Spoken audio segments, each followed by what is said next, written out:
नमस्कार, खरा सौदा में आपका स्वागत है। आपके साथ मैं हूं मानसी दवे और मेरे साथ है अशेषा और अंश।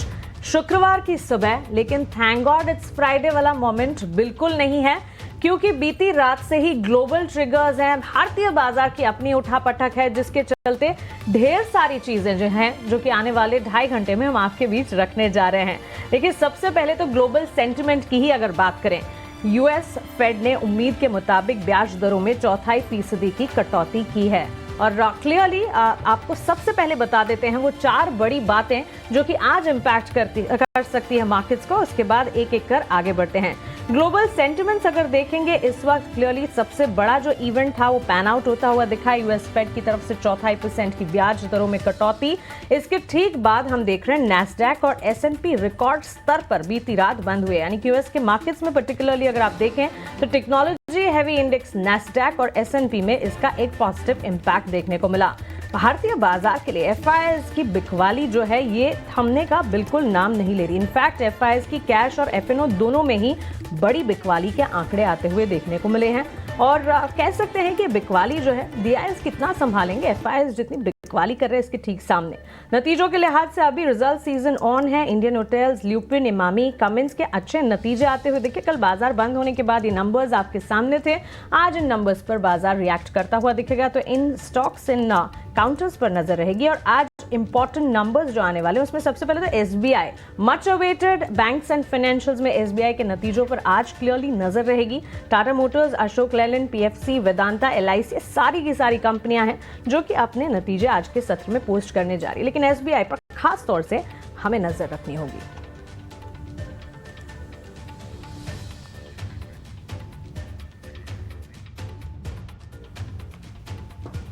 तो चलिए शुरुआत अगर आप देखेंगे, गिफ्ट निफ्टी में हल्की सी बिकवाली का दबाव नजर आ रहा है। 24,293 के स्तर पर इस वक्त ट्रेंड देखने को मिल रहा है।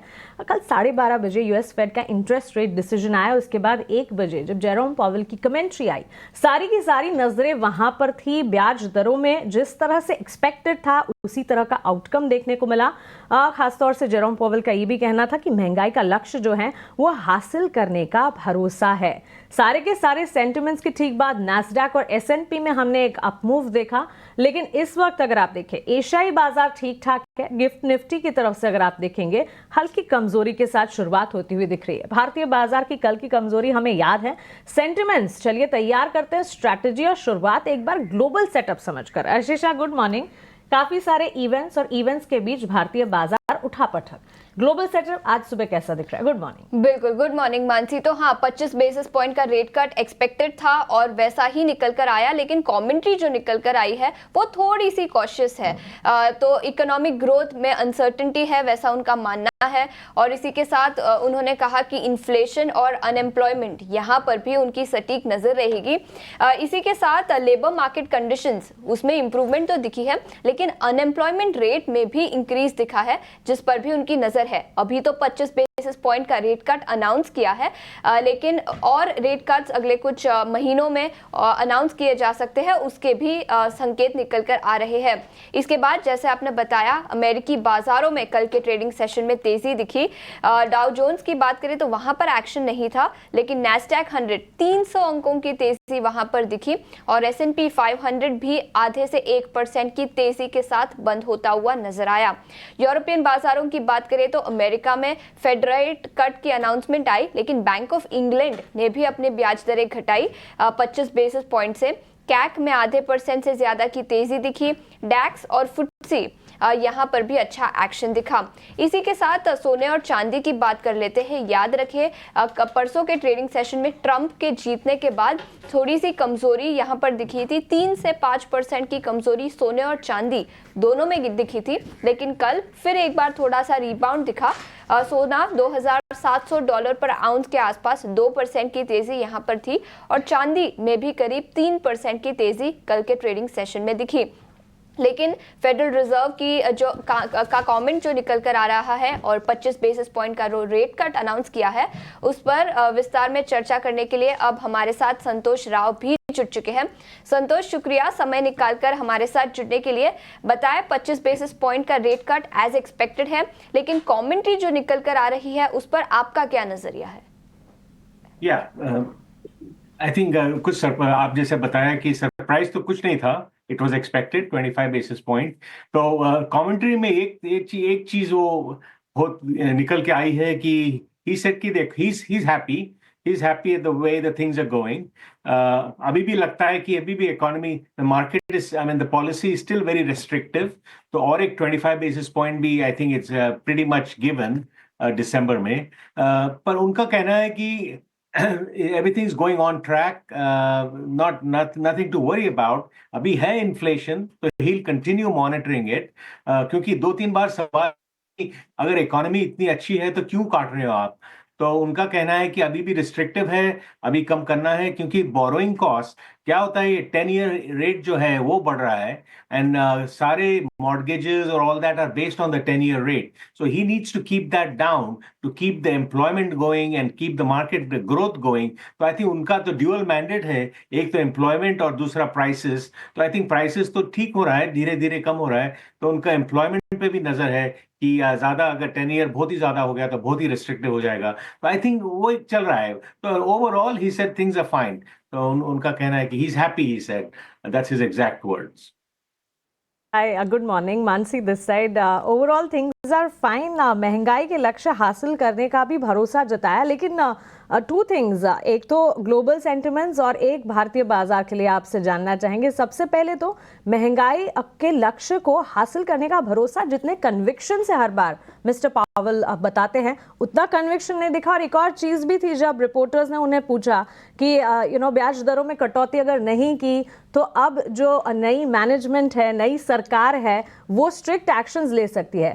इस पर भी कह सकते हैं कि जेरोम पावल ने कहा कि इस तरह के कोई स्ट्रिक्ट एक्शंस इस वक्त की सरकार नहीं ले सकती है। So should we brace up for another volatile session, या कह सकते हैं long session after the coming off Donald Trump. और भारतीय बाजार में एफआईआईस की वापसी तो हो नहीं रही है, डीआईएस कितना संभालेंगे Santosh, according to you?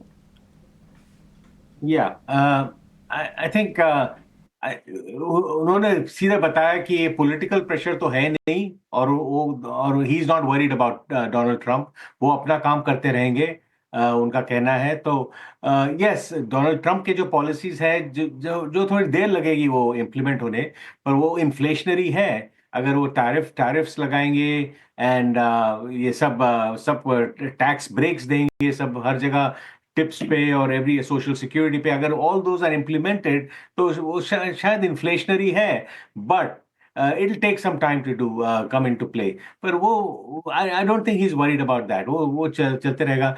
But I think on a global scene, I think a strong America is good for the global economy. So I think net the impact is going to be very positive on a global scale if US shows that things are under control. तो volatility तो रहेंगी, क्योंकि the market did rebound. It's very optimistic. It's very growth oriented. The market reacted just the way it was expected, and that will have a spillover effect across also. तो देखेंगे। अभी तो आए हैं टैरिफ्स का तो असर पड़ने वाला है सबको, पर देखेंगे कितना इंप्लीमेंट करेंगे, किसको करेंगे। I think China is the main target, but दूसरे countries will be very selective. तो lot of cross currents in the air. तो देखना पड़ेगा। वॉलेटिलिटी तो है, और ट्रंप जहां भी जाते हैं वॉलेटिलिटी तो होती है। तो I think that's definitely it's on the table. Absolutely. And FIIs DIIs के एक्शन पर एक क्विक टेक संतोष आपका। Yeah, I think, see, the Indian market is good. Indian market, ultimately, that's the shining country, the shining spot in this whole world. And money will flow into India. Near term, short term to maybe mid term, थोड़ा China में जा रहा है, वहाँ पे stimulus चल रहा है, तो शायद इधर उधर जाएगा। पर long term money, India is the target, it will come back. और अगर आप देखेंगे कोई भी स्ट्रेटेजिस्ट को देखिए, सुनिए, सब बोलते हैं कि India is the next bright spot. तो एफआईआई तो बढ़ने वाला है, इंडिया को आएगा। And I think that's the main thing. So growth, that's where the growth is, and definitely things are going to come there. Emerging markets में India is the brightest spot, and other countries भी है, पर India में ज्यादा है। तो I think that will be the big focus. FII will be a good area to watch, because that will be very encouraging. संतोष, बहुत शुक्रिया आपका हमारे साथ सुबह सुबह जुड़ने के लिए, अपना समय देने के लिए, और ये ग्लोबल इम्पैक्ट और साथ ही डोमेस्टिक आउटलुक आपका हमारे साथ शेयर करने के लिए। Thank you so much. शुक्रिया। चलिए आगे बढ़ते हैं और भारतीय बाजार की तरफ रुख करते हैं। देखिए, भारतीय बाजार में ना एक उम्मीद की किरण जरूर जगी थी जब हमने 2 दिन एक मजबूती का ट्रेंड देखा। यूएस प्रेसिडेंशियल इलेक्शन के ठीक बाद सेंटिमेंट्स मानो हमारे अच्छे होते हुए देखने को मिले, लेकिन वो सिर्फ एक दिन का फ्रॉड था और वो फ्रिजल आउट होता हुआ कल के सेशन में देखने को मिला। क्लियरली अगर आप देखें, एफआईएस की बिकवाली का दौर तो लगातार जारी। आपके टीवी स्क्रीन पर आ जाएगा, हम डेटा लेकर आए हैं कि लगातार एफआईएस कितनी बिकवाली कर रहे हैं। ट्रेंड वाइज अगर आप देखेंगे, एफआईएस की बिकवाली लगातार जारी है, डीआईएस संभालने का काम कर रहे हैं। लेकिन अब एक कंसर्न, बड़ा क्वेश्चन ये है कि डीआईएस की खरीदारी इस तरह से कब तक जारी रहेगी और एफआईएस वापस लौटते हुए भारतीय बाजार पर कन्विक्शन कब बनता दिखेगा। कल के ट्रेंड को अगर आप देखेंगे, 24,200 के भी नीचे निफ्टी क्लोज होता हुआ दिखा है। बिकवाली का दबाव यहां पर देखने को मिला। क्लियरली मार्केट सेंटिमेंट अगर देखें, long bearish candlestick pattern create होते हुए दिखे, जो कि एक नेगेटिव सेंटिमेंट ही बयां कर रहा था। इनडिसीजन है और इसीलिए मार्केट में क्या डिसीजन लेना है, that's a bigger question. Bank Nifty की अगर बात करें, सेंटिमेंट्स वहां पर भी वीक होते हुए दिखे। 51,917 के लेवल्स के आसपास ऑलमोस्ट 400 अंकों की गिरावट के साथ ही ट्रेंड बिकवाली भरा देखने को मिला। ब्रॉडर मार्केट्स में स्टॉक स्पेसिफिक मूव्स जरूर थे, लेकिन इन मूव्स का हम क्या करें। भारतीय बाजार का अंडरटोन जो है वो ओवरऑल 5 हफ्तों से बुलिश नहीं हो पा रहा है। सेंटिमेंट्स क्या है, लेवल्स कौन से इंपॉर्टेंट हैं, आइए एक एक कर सब कुछ अंश से जान लेते हैं। गुड मॉर्निंग अंश। सबसे पहले तो निफ्टी पर ही आउटलुक किस तरह का बन रहा है, क्योंकि डीआईएस की लगातार बिकवाली तो हम देख रहे हैं, इस बीच sentiments index wise major indexes, major players में भी बिकवाली भरे नजर आ रहे हैं। जी बिल्कुल। निफ्टी समझने के लिए पहले थोड़ा बाजार का ओवरऑल देख लेते हैं, मेन ट्रिगर्स क्या थे। जैसे वेडनेसडे आपने ये बताया कि यूएस इलेक्शन के वजह से हमने एक्चुअली ओवर एक्साइटमेंट देखा, मार्केट पूरा ऊपर चला गया। पिछले सेशन में देखे तो करेक्शन हुआ, रियलिटी पे आ गया कि ठीक है उनकी पार्टी उनका सब कुछ है, हमारा इतना वो नहीं है, तो वापस करेक्शन होकर वापस थोड़ा नीचे आता हुआ दिखा। मेन ये था कि फेड रेट, ये बड़ा इवेंट था, बट यहाँ पे इशू ये हो रहा है कि फेड रेट का जो 25 बेसिस पॉइंट है, अभी आशीषा भी वही बता रही थी कि एक्सपेक्टेड था। अगर 50 बेसिस पॉइंट होता या रेट कट नहीं होता तो मार्केट में बड़े मूव्स आने के ज़्यादा चांसेस थे। तो ये तो कुछ एक नया कुछ हुआ नहीं है, तो यहाँ पर भी कुछ बड़ा एक्शन देखने नहीं मिलेगा। बचा रहा अभी अर्निंग सेशन। जो अर्निंग अगर देखें निफ्टी कंपनियों के, तो कुछ 9-10 कंपनीज बाकी है, तो जो भी मूव्स आ सकते हैं वो इनके तरफ से थोड़े से नजर आ सकते हैं। अब अगर हम लेवल्स की बात करें तो निफ्टी का अगर हम चार्ट ले आते हैं स्क्रीन पे, अब निफ्टी का चार्ट देखें तो ये 24,500 से लेके 24,100 ऑलमोस्ट 24,000 लेवल तक ये एक 400-500 पॉइंट का रेंज बना हुआ है पिछले कई सेशन से। निफ्टी इसके ही अंदर ट्रेड करता हुआ नजर आ रहा है। लेवल्स की बात करें तो यहाँ पे हम देख रहे हैं कि पहला रेजिस्टेंस 24,400 पर नजर आ सकता है, क्योंकि यहाँ पे हमें थोड़ी सी कॉल राइटिंग होती हुई नजर आ रही है, तो ऑप्शन ट्रेडर्स यहाँ पे थोड़ा रेजिस्टेंस एक्सपेक्ट कर रहे हैं। इसके ऊपर जाता है तो दूसरा अहम रेजिस्टेंस हमें नजर आता है 24,550 पर, क्योंकि पिछले कई सेशन से हमने देखा कि निफ्टी 24,500 के थोड़ा ऊपर जाता है, 530 तक जाता है, 510 तक जाता है, लेकिन फिर सेलिंग प्रेशर आता है और धड़ाम से वापस नीचे आके गिरता है। तो ये जो 24,500 से लेके 550 का लेवल है, यहाँ पे बहुत ही स्ट्रॉन्ग सेलिंग प्रेशर नजर आता है। तो जब यहाँ पे जाएगा तो थोड़े से शॉर्टिंग की अपॉर्चुनिटी दिख सकते हैं इंट्राडे लेवल पर। नीचे की तरफ सपोर्ट देखिए तो सबसे पहला सपोर्ट बहुत अच्छा वाला साइकोलॉजिकल लेवल 24,000 का नजर आ सकता है। यहाँ पे अच्छी खरीदारी हो सकती है इंट्राडे बेसिस पर भी इंडेक्स फ्यूचर्स में। अगर ये भी तोड़ता हुआ नीचे जाता है तो दूसरा अहम सपोर्ट हमें 23,850 का नजर आता है। अगर आपने चार्ट में देखा होगा तो जो कंसोलिडेशन बना हुआ था एक सेशन के लिए, वो कंसोलिडेशन के नीचे गया था बाजार, वो एक फॉल्स ब्रेकडाउन था। तो वो जो फॉल्स ब्रेकडाउन हुआ था उसका जो लो लगा था वो लो लेवल इसके आसपास का है। तो अगर मार्केट इतना नीचे जाता है तो यहाँ पे भी एक अच्छा बाउंस होता हुआ नजर आ सकता है।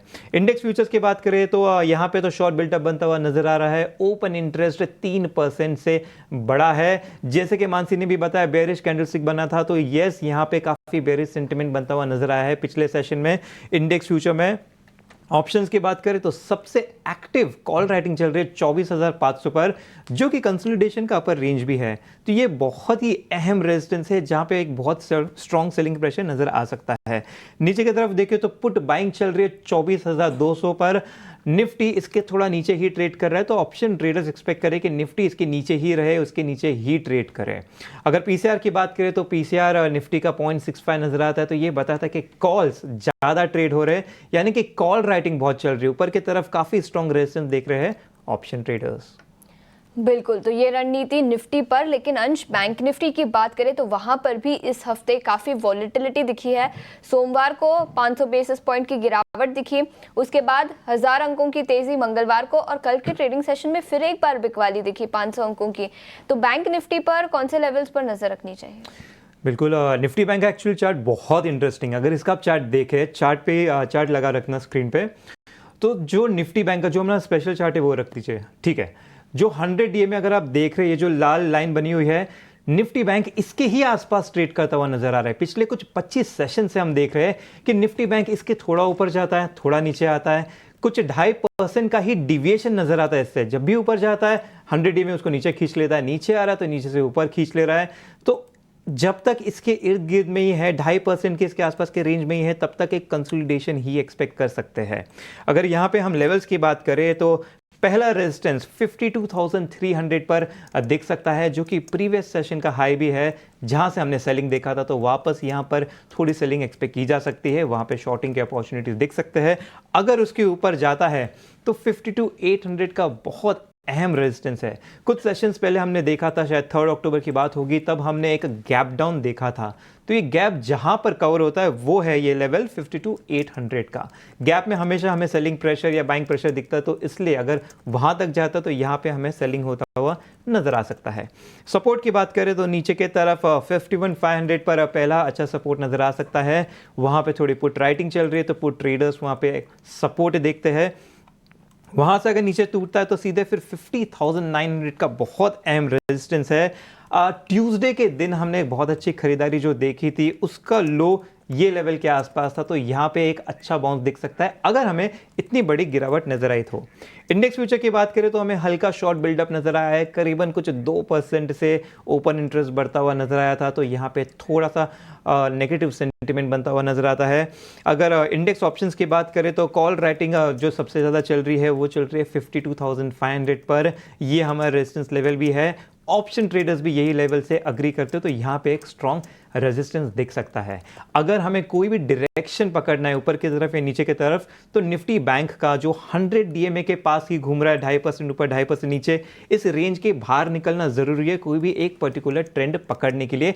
तब तक इसमें कंसोलिडेशन एक्सपेक्ट कर सकते हैं जब तक ये 100 डीएमए और ये प्राइस का ब्रेकअप ना हो।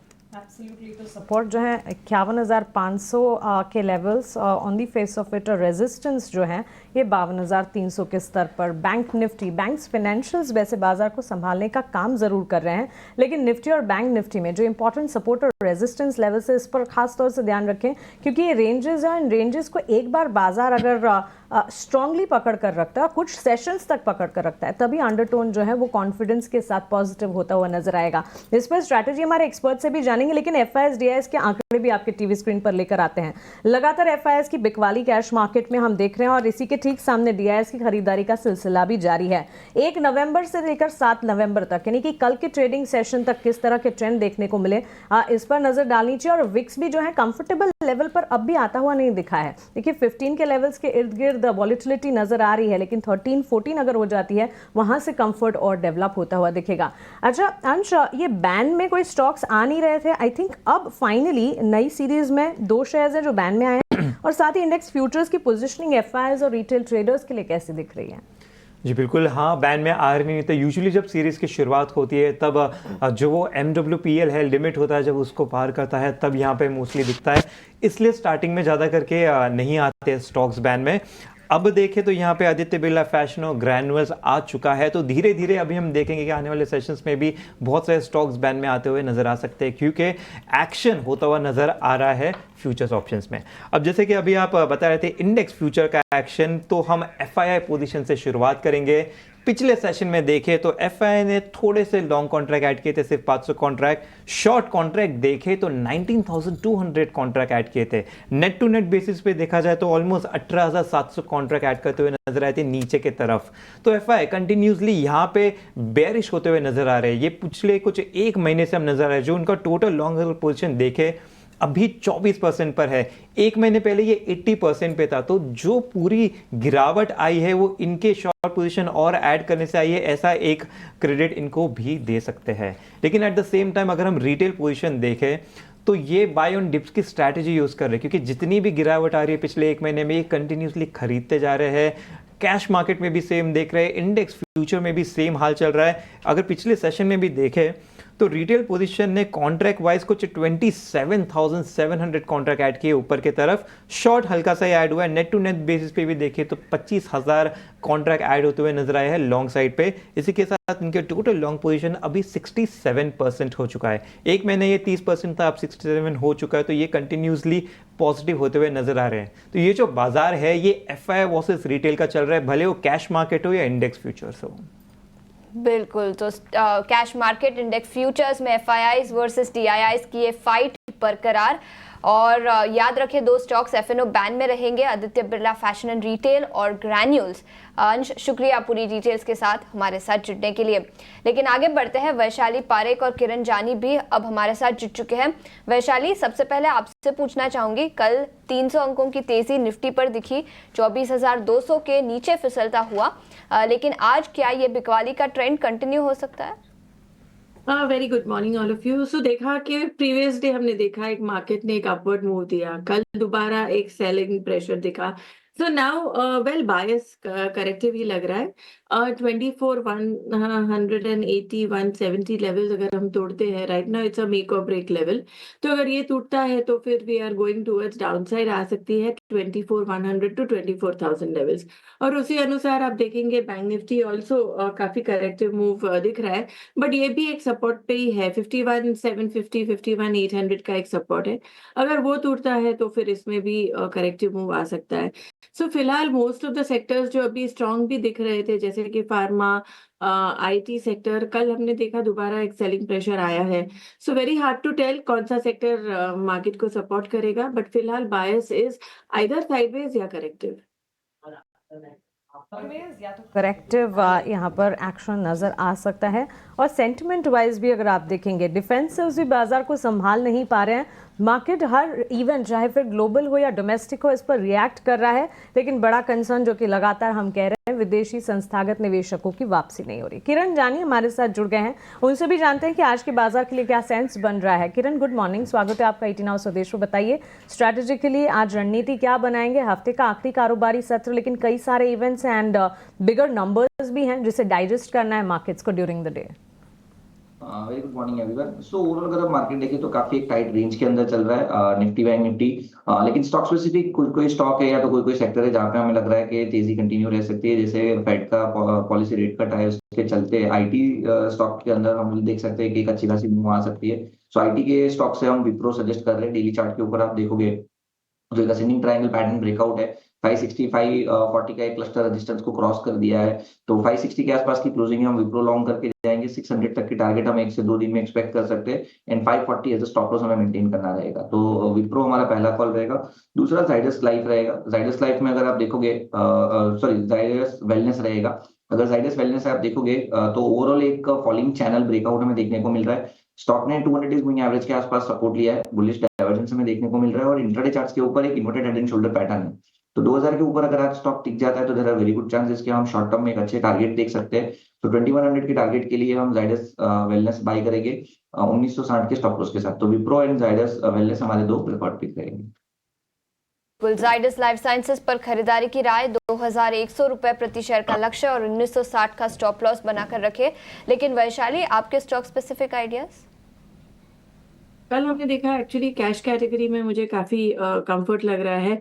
सो एक आईटीआई स्टॉक कल हमने देखा वॉल्यूम भी अच्छे से हुआ है and quite an upward move reversal भी दिख रहा है, तो थोड़ा डिक्लाइन में बाय करने की हम सलाह देंगे। वेल 200 एंड कल देखा कि एक एक्चुअली 14% का राइज आया था, तो आई वुड से दैट थोड़ा अगर रिट्रेसमेंट हुए थ्रू 55 टू 50 के आसपास तो ये खरीदना चाहिए और पोजिशनल ट्रेड रहेगा 300 के टारगेट के लिए और स्टॉप लॉस रहेगा 240। दूसरा है जो मैं रेकमेंड करूंगी वो है केईसी इंटरनेशनल। केईसी इंटरनेशनल में भी एक अच्छी सी स्ट्रेंथ दिख रही थी, तो current market price is at around 1050 और स्टॉप लॉस रहेगा 970, टारगेट रहेगा 1150। दो कॉल्स खरीदारी की वैशाली जी की तरफ से भी इस वक्त आती हुई केसी इंटरनेशनल इनफैक्ट कल आउट परफॉर्मेंस था। क्लोजिंग के समय भी हमने एक बार डिस्कस किया था। स्टॉक करीब 7% की तेजी के साथ ये स्टॉक क्लोज होता हुआ आज भी यहां से तेजी बढ़ती हुई नजर आ रही है। और ITI लिमिटेड 300 के लक्ष्य को ध्यान में रखा जाए 240 का स्टॉप लॉस। केसी इंटरनेशनल, ITI लिमिटेड, वैशाली जी की तरफ से 2 राय और विप्रो जाइडस लाइफ किरण की तरफ से 2 ओपनिंग ट्रेड्स आपके लिए। लेकिन चलिए आगे बढ़ते हैं और खबरों के दम पर एक्शन कहां पर है। कल बाजार बंद होने के बाद जो नतीजे आए वो नतीजे कैसे रहे, उसका इम्पैक्ट आज बाजार में किस तरह का पड़ सकता है, ये सारी की सारी टेकअवेज लेकर मेरे सहयोगी शरद अब हमारे साथ जुड़ गए हैं। गुड मॉर्निंग शरद, बताइए खबरों वाले शेयर से शुरुआत करेंगे या फिर रिजल्ट्स? Good morning Mansi. सबसे पहले जो है रिजल्ट्स पे फोकस करते हैं क्योंकि बहुत सारे इंपॉर्टेंट मिड कैप रिजल्ट्स आ रहे हैं। सबसे पहले इंडियन होटल्स पे हम फोकस करते हैं, यहाँ पे नतीजे स्ट्रांग आए हैं।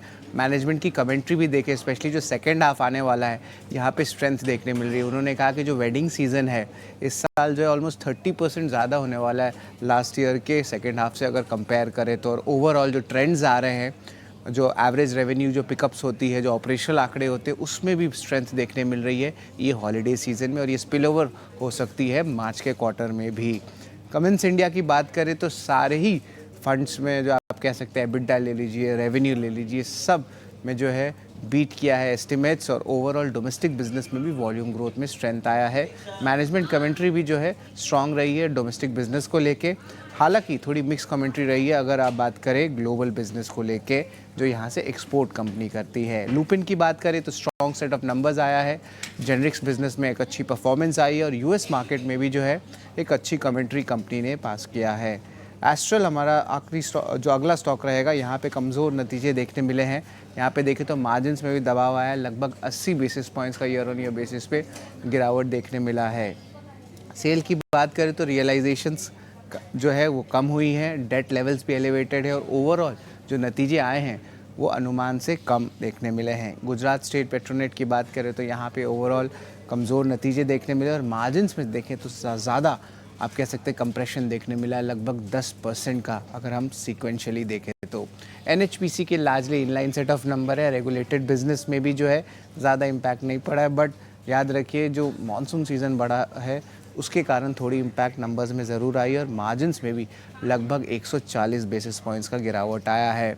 लार्जली तो मिक्स्ड या वीक सेट ऑफ नंबर्स मैं कहूँगा, लेकिन IHCL, कमिंस इंडिया और आपका इम्पॉर्टेंटली लुपिन, ये 3 स्टॉक्स को ज़रूर अपने रडार में रखिएगा। तीनों ने ही अच्छी परफॉर्मेंस दी है। तो कई सारे स्टॉक्स जो नतीजों के दम पर आज के ट्रेडिंग सेशन में फोकस में रहेंगे, लेकिन शरद खबरों के दम पर कौन से स्टॉक्स फोकस में रहेंगे वो भी बताएं। आशीषा, कुछ थीमेटिक स्टॉक्स है जिसको हमने पिकअप किया और इसको जो है रडार में इसलिए रखेंगे क्योंकि गुजरात जो है पहला स्टेट बन चुका है जो भारत का सबसे पहला सेमीकंडक्टर पॉलिसी लॉन्च किया है। अब सेमीकंडक्टर स्टॉक्स की अगर हम बात करें तो केन्स, CG पावर जैसे स्टॉक्स पे जो है नज़र आज रखिएगा। और ओवरऑल ये 4 या 5 कंपनी हैं गुजरात में जहाँ पे इनको लगभग 76,000 करोड़ का जो है बेनिफिट्स गवर्नमेंट ऑफ इंडिया देने वाली है। तो एक अच्छी मोमेंटम जो है इन सेमीकंडक्टर स्टॉक्स में देखने मिल सकता है। एक और सेंटिमेंटली पॉजिटिव न्यूज़ फ्लो है शुगर स्टॉक्स को लेके। कंज्यूमर अफेयर्स मिनिस्ट्री ने एक इम्पॉर्टेंट बयान दिया है। उन्होंने कहा है कि भारत में अभी सफिशिएंट क्वांटिटी है शुगर के डोमेस्टिक जो है यूसेज के लिए और अब वीकली अपडेशन स्टॉक के नहीं होने वाले हैं जो शुगर स्टॉक का भारत में रहता है। तो एक टाइप से sentimentally positive news flow sugar stocks के लिए है। आरबी इंफ्रा की जो मंथली टोल कलेक्शंस है अक्टूबर के महीने में बहुत स्ट्रेंथ दिखी है और पॉजिटिव रिएक्शन स्टॉक में देखने मिल सकता है। लगभग 21% ईयर ऑन ईयर बेसिस पे जो है यहाँ पे ग्रोथ देखने मिली है।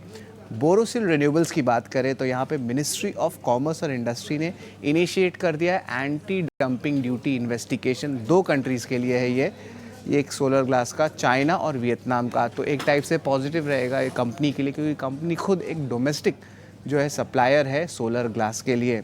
आखिर में ब्रिगेड एंटरप्राइजेज भी जो है फोकस में रहने वाला है। कंपनी ने एक जॉइंट डेवलपमेंट एग्रीमेंट किया है रेजिडेंशियल प्रोजेक्ट बनाने वाले लगभग 10 लाख स्क्वायर फुट का चेन्नई में, जिसका ग्रॉस डोमेस्टिक वैल्यू या डेवलपमेंट वैल्यू जिसको कहते हैं, जो सेल्स वैल्यू होता है पोटेंशियल, वो लगभग 800 करोड़ रुपए का है। तो ये अहम स्टॉक्स है जहाँ पे आपको अपनी नज़र रखनी होगी आज। बिल्कुल, कई सारे स्टॉक्स जो नतीजों और खबरों के दम पर फोकस में रहेंगे। कुछ मेटल स्टॉक्स पर नजर डालते हैं। याद रखिए टाटा स्टील के नतीजे परसों आए थे जो काफी अच्छे थे, लेकिन बाजार में दबाव दिखा जिसके चलते स्टॉक कल लाल निशान में बंद होता हुआ नजर आया। और इसके अलावा सेल यानी स्टील अथॉरिटी ऑफ इंडिया के नतीजे भी आते हुए नजर आए जो काफी कमजोर दिखे। याद रखिए स्टील प्राइसेस घटे थे जिसका इम्पैक्ट नतीजों पर दिखा और अनुमान से भी कमजोर नतीजे रहे।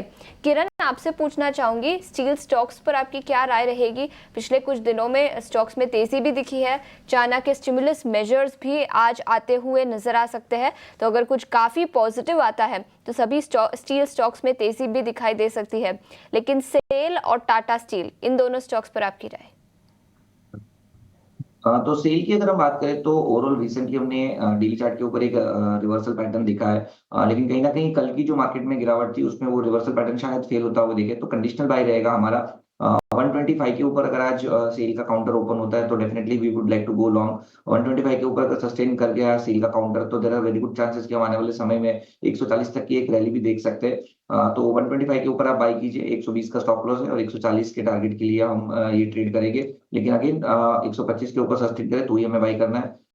सिमिलर वे अगर टाटा स्टील की मैं बात करूं तो टाटा स्टील में कल जो एक कैंडलस्टिक पैटर्न बनी है कहीं ना कहीं नेगेटिव कैंडलस्टिक पैटर्न है और उसका जो रिवर्सल पैटर्न है उसको उसने फेल किया है, तो कहीं ना कहीं टाटा स्टील में हम वेट एंड वॉच का नजरिया अपनाएंगे और सेल में 125 के ऊपर bye.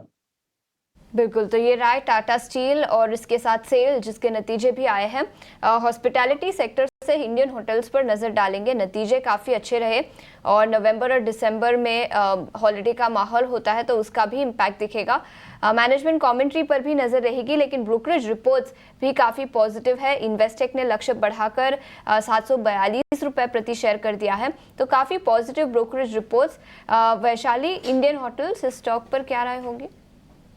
Indian hotel actually trend बहुत ही मजबूत है। हम देखें daily chart, weekly chart, even monthly chart, but I think most of it is factored इन। तो यहाँ से 686 690 के ऊपर अगर सस्टेन करता है तो दोबारा हम एक रिन्यूड स्ट्रेंथ देख सकते हैं गोइंग टुवर्ड 720।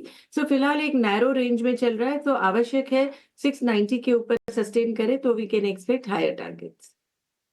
रेंज में फिलहाल कामकाज करता हुआ, लेकिन नतीजे काफी positive. Whopping 22-26% increase net profit में देखने को मिला था, लेकिन एक रेंज में कामकाज करेगा। लेवल्स जो वैशाली जी बता रही है उस पर खास तौर से हमें ध्यान रखना चाहिए। लेकिन चलिए अब आगे बढ़ते हैं। वरुण दुबे हमारे साथ जुड़ गए हैं। ब्रोकरेजेस के रेडार पर कौन से शेयर्स हैं? देखिए एक एक कर जो नतीजे आ रहे हैं, नतीजों के ठीक साथ ब्रोकरेजेस की रिपोर्ट्स भी हैं जो आपके लिए बेहद जानना जरूरी है। गुड मॉर्निंग वरुण, बताइए आज ब्रोकरेजेस के रेडार पर कौन से स्टॉक्स हैं? देखिए, तो शुरुआत करूंगा इंडियन होटल्स के साथ, क्योंकि यहाँ पे नतीजों के बाद इन्वेस्टेक ने अपना प्राइस टारगेट जो है वो बढ़ा दिया है। 630 से बढ़ा के 742 का प्राइस टारगेट दे रहे हैं। इनका कहना है कि जो ARR ग्रोथ थी वो काफ़ी अच्छी थी इस कंपनी की, और जो एबिटा मार्जिन्स है वो एक कंपनी सस्टेन करेगी FY 26 से 27 32 से 32.5%, और मुनाफा जो है उसमें FY 24 से 27 तक 24% के आसपास की साल दर साल ग्रोथ आपको देखने मिल सकती है। तो यहाँ पे आप इंडियन होटल्स पे रखिएगा नज़र। अब बात करते हैं एस्ट्रल की, तो यहाँ पे इन्वेस्टेक की तरफ से खरीदारी की सलाह है। प्राइस टारगेट 2550 से काट के 2485 का दिया गया है। साथ ही साथ गोल्डमैन भी यहाँ पे खरीदारी की सलाह दे रहा है 2410 के प्राइस टारगेट के साथ। बेसिकली इनका कहना है कि अगर आप देखेंगे तो एबिटा जो है वो मिस देखने मिला है, अनुमान से 11% कम है, और कहीं ना कहीं पीयर्स के मुकाबले अगर आप देखेंगे तो वॉल्यूम्स जो है वो थोड़े बहुत ढीले थे इस कंपनी के। साथ ही साथ पेंट्स और एडेसिव का परफॉर्मेंस जो है वो इनको थोड़ा वीक लग रहा है। इसके लिए गोल्डमैन ने 10 का 10 प्राइस टारगेट लगाया, लेकिन इन्वेस्टेक ने प्राइस टारगेट काटा है। कमेंट्स पे UBS की रिपोर्ट है, सेल का कॉल है, प्राइस टारगेट 2380 का है। इनका कहना है कि एबिटा और टॉपलाइन जो है वो बीट देखने मिला है। स्ट्रॉन्ग बीट जो है वो कंसेंसस अपग्रेड करना कहीं ड्राइव कर सकता है। मैनेजमेंट कमेंट्री जो है वो काफ़ी हद तक इनको मिक्स नज़र आती है। ट्रेंड की बात करते हैं, क्योंकि कल स्टॉक में नतीजे के बाद अच्छा खासा दबाव देखने मिला था, लेकिन बर्नस्टीन अभी भी आउट परफॉर्मर का कॉल दे रहा है। 8100 रुपये के प्राइस टारगेट दे रहा है। इनका कहना है कि जो नतीजे थे हल्के फुल्के मिस थे, लेकिन जो ग्रोथ स्टोरी है ना ट्रेंड की वो अभी भी इंटैक्ट है, इनका कहना है। और एबिटा मार्जिन पे एक पॉजिटिव सरप्राइज देखने मिला है, ये कह रहे हैं। आखिरी में ब्लू स्टार पे एक रिपोर्ट है जेफरीज की, जहाँ पे खरीदारी की सलाह दे रहे हैं। प्राइस टारगेट 1815 से बढ़ा के इन्होंने 2040 का किया है। इनका कहना है कि अच्छी खासी ग्रोथ देखने मिली। और साथ ही साथ वॉल्यूम जो है आरएसी में करीब 27% के आसपास के देखने मिले हैं और ईएमपी जो कारोबार है वो कहीं ना कहीं ग्रोथ ड्राइवर इस कंपनी के लिए रहा है, इसके लिए प्राइस टारगेट इन्होंने बढ़ा दिए हैं।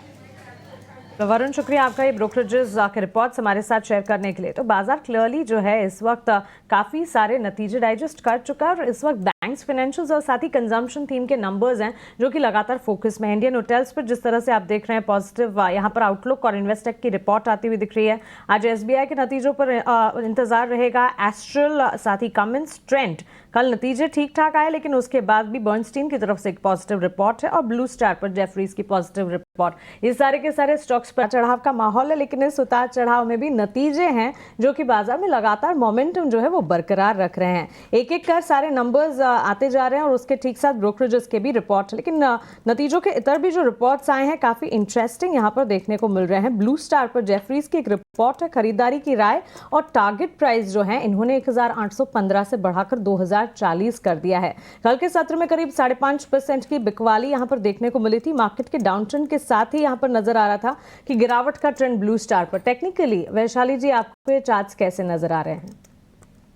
तो ब्लू स्टार एक्चुअली हमने देखा है that overall it is doing quite well.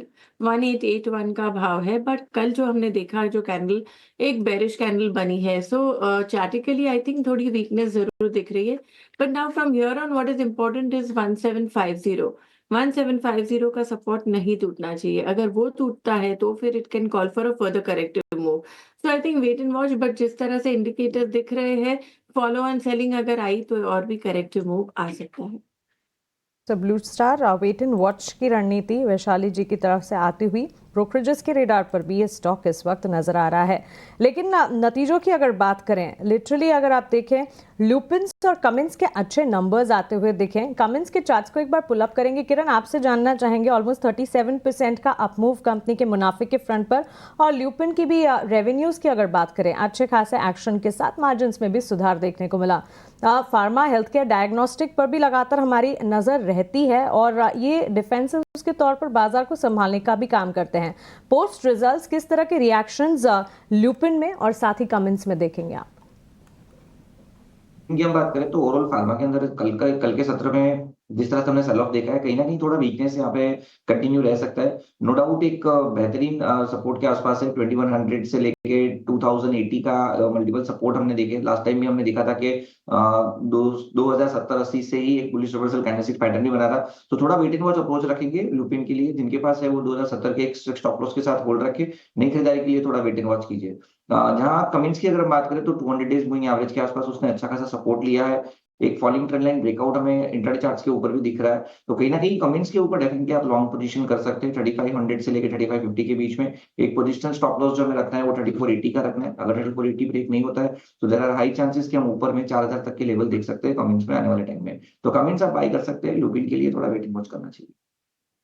Lupin के लिए इंतजार करें। कमेंट्स में अभी खरीदारी के मौके क्लियरली यहाँ पर बनते हुए दिख रहे हैं। 4000 तक के टारगेट्स ऊपर यहाँ नजर आ सकते हैं। कल के बाजार को अगर याद कीजिएगा, जो कंट्रीब्यूटर्स थे उसमें सबसे आगे अपोलो हॉस्पिटल के चार्ट्स देखने को मिल रहे थे। अच्छी खासी मजबूती के बीच ये क्लोज हुआ। इसके ठीक साथ साथ एसबीआई, बैंक्स एंड फाइनेंशियल्स में लार्जर प्लेयर और साथ ही कुछ चुनिंदा टेक्नोलॉजी स्पेस से जुड़े काउंटर्स जैसे टीसीएस भी बाजार को संभालने का काम करे थे। अपोलो हॉस्पिटल पोस्ट नंबर्स हमने देखा अच्छा एक्शन देखने को मिला। Vaishali ji, again one stock into hospital diagnostic space, अच्छे नतीजे और नतीजों के ठीक बाद ही ब्रोकरेजेस के रेडार पर भी रहा।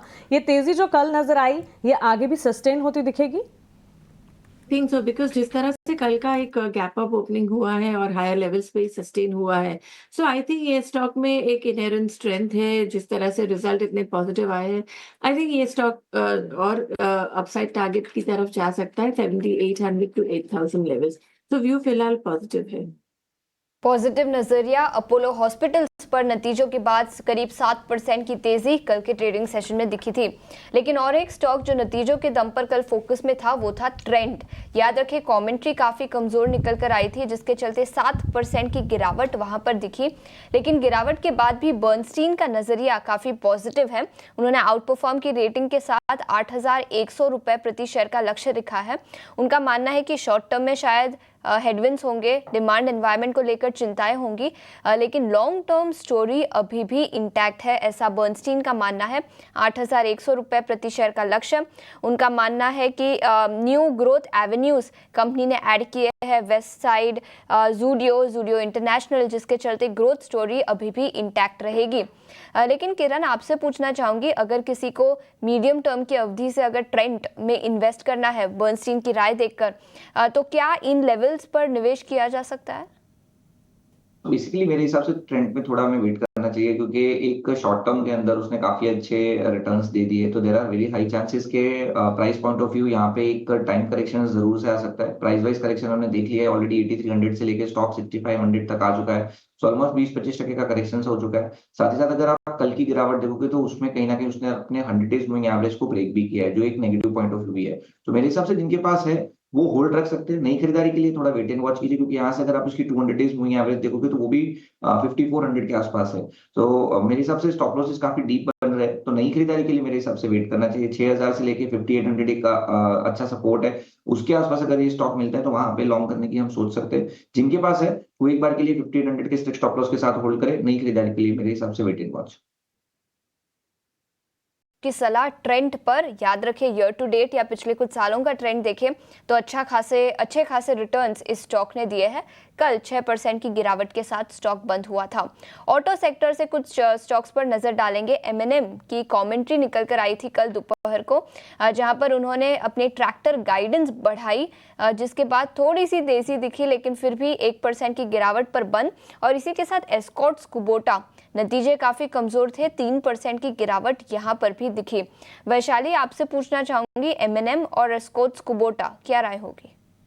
तो M&M वेल अगर हम देखें वीकली चार्ट और सब तो अभी भी ठीक ठाक ही है, बट डेली चार्ट में जैसे कि हमने देखा कि कल एक अपट्रेंड हुआ था अपसाइड, और फिर दोबारा एक थोड़ा सेलिंग प्रेशर आया था। सो स्ट्रेंथ दिखेगी M&M में ओनली अबाउट 3010।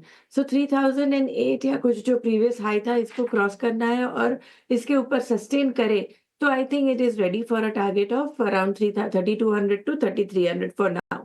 और एस्कॉर्ट्स कुबोटा की बात करेंगे तो आई थिंक ये काफी करेक्ट हो चुका है और फिलहाल it's making an attempt to get into the trend. तो एक लो हुआ है जो 3500 और वहां से हमने देखा है दोबारा 3800 की तरफ। सो फिलहाल एक करेक्टिव मूव आया है, हो सकता है रीटेस्ट कर सकता है। सो फाइनल सपोर्ट इज 3450 और एक रेजिस्टेंस है अराउंड 3900 टू 4000 लेवल्स। सो ये रेंज में ही अभी फिलहाल दिख रही है ये स्टॉक का मूवमेंट। आइदर साइड एक डिसाइसिव मूव आए तो एक ट्रेंड पकड़ा जा सकता है। बिल्कुल, तो अभी होल्ड की सलाह, लेकिन दोनों ही साइड पर अगर एक बड़ा मूव आता है तो फिर ट्रेड करने की सलाह होगी। इस बीच हमारे साथ राहुल घोष भी जुड़ चुके हैं। राहुल, शुक्रिया समय निकालकर हमारे साथ जुड़ने के लिए। और सबसे पहले आपके टॉप पिक्स, खरीदारी के मौके इन लेवल्स पर कहां दिखेंगे?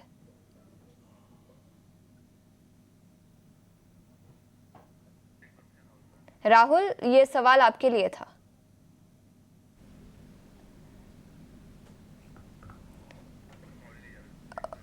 ठीक है, कुछ और स्टॉक्स और सेक्टर स्पेसिफिक बातें करेंगे। राहुल से हम कुछ ही समय में फिर एक बार जुड़ेंगे। इस बीच हिंडाल्को, कुछ सारे मेटल स्टॉक्स पर हमने नजर डाली, लेकिन नोवेलिस के कमजोर नतीजों के बाद हिंडाल्को के स्टॉक पे करीब 8.5% की गिरावट कल दिखी थी। और कई सारे ग्लोबल एल्यूमिनियम मैन्युफैक्चरर्स ने भी कमजोर नजरिया दिया है। ऑटो डिमांड एनवायरनमेंट काफी कमजोर है, जिसका इम्पैक्ट हिंडाल्को पर भी दिखेगा। वैशाली, हिंडाल्को इस स्टॉक पर आपकी क्या राय होगी 8% की गिरावट के बाद? डेफिनेटली। सो 640-645 का एक नियर टर्म सपोर्ट था, ये सपोर्ट को ध्यान में रखना है। अगर ये सपोर्ट टूटता है तो क्वाइट लाइकली दैट और भी नीचे डाउनसाइड की तरफ जा सकता है towards 630। So that is a level के एक बार वॉच कर सकते हैं अगर वहां से बाउंस आता है कि नहीं। मेटल थीम तो है, वेट एंड वॉच का नज़रिया। और क्लियरली चाइनीज स्टिमुलस की भी जो 5 दिवसीय बैठक थी, बैठक खत्म हुई है, लेकिन कोई टेकअवेज इस वक्त मेजरली नज़र नहीं आ रहा है। मेटल्स पर एक इम्पैक्ट पड़ सकता है, लेकिन इस स्पेस को वॉच आउट करना होगा। राहुल से एक बार बात करते हैं। राहुल, गुड मॉर्निंग, क्या आप मेरी आवाज़ सुन पा रहे हैं? Yes, good morning. Thank you for having me. Okay स्वागत है राहुल आपका 18 आवर्स स्वदेश पर। बताइए इंडेक्स पर आपकी कैलकुलेशंस क्या कहती हैं एंड क्विकली आपके स्टॉक स्पेसिफिक रिकमेंडेशंस क्या होंगे? हाँ जी, तो गुड मॉर्निंग वंस अगेन। परसों के जब मैं मॉर्निंग शो में था, आपको याद होगा मैंने कहा था कि अपसाइड पे हमें कोई कन्विक्शन नहीं है। तो इवन दो 200-300 पॉइंट का बाउंस आ सकता है, जो ब्रॉडर टर्म ट्रेंड है वो नीचे की तरफ ही है। और आप नोटिस कीजिए कि जो 200-300 पॉइंट का अपमूव आया, immediately it got sold into, and अभी मार्केट 24,100 के आसपास, 24,100 और 200 के आसपास चल रहा है। जब तक 25,000 टेकआउट नहीं होता है, ब्रॉडर टर्म ट्रेंड डाउन ही रहने वाला है। तो जो भी 200-400 पॉइंट का रैली आपको दिख रहा है, that will be a selling opportunity rather than a buying opportunity. ये ब्रॉडली इंडेक्स पे व्यू है।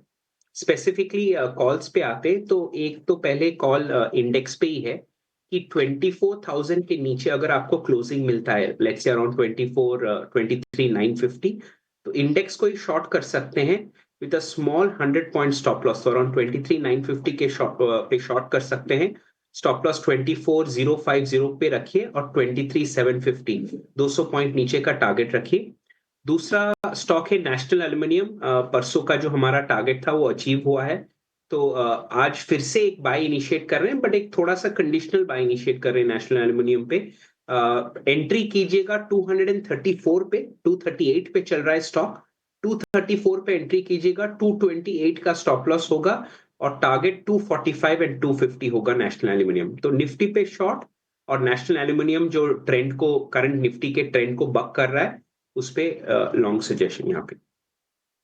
चलिए इंडेक्स पर शॉर्टिंग की ही रणनीति हमारे एक्सपर्ट्स की तरफ से क्लियरली बनती हुई दिख रही है और सेंटिमेंट्स को देखते हुए भी अगर कुछ सेशंस ऐसे भी हों जहां पर आप कोई ट्रेड ना लें तो भी ठीक है, लेकिन बस कोई ट्रेड करना है या मार्केट में एंटर करना है, इसीलिए कोई पोजीशंस लेने की हिदायत बिल्कुल नहीं है। एडवाइस हमारे एक्सपर्ट्स की लगातार यही आ रही है कि कॉशियस आउटलुक है और इस आउटलुक को मेंटेन कीजिएगा। स्टॉक स्पेसिफिक नैल्को पर खरीदारी की राय इस वक्त राहुल की तरफ से आती हुई।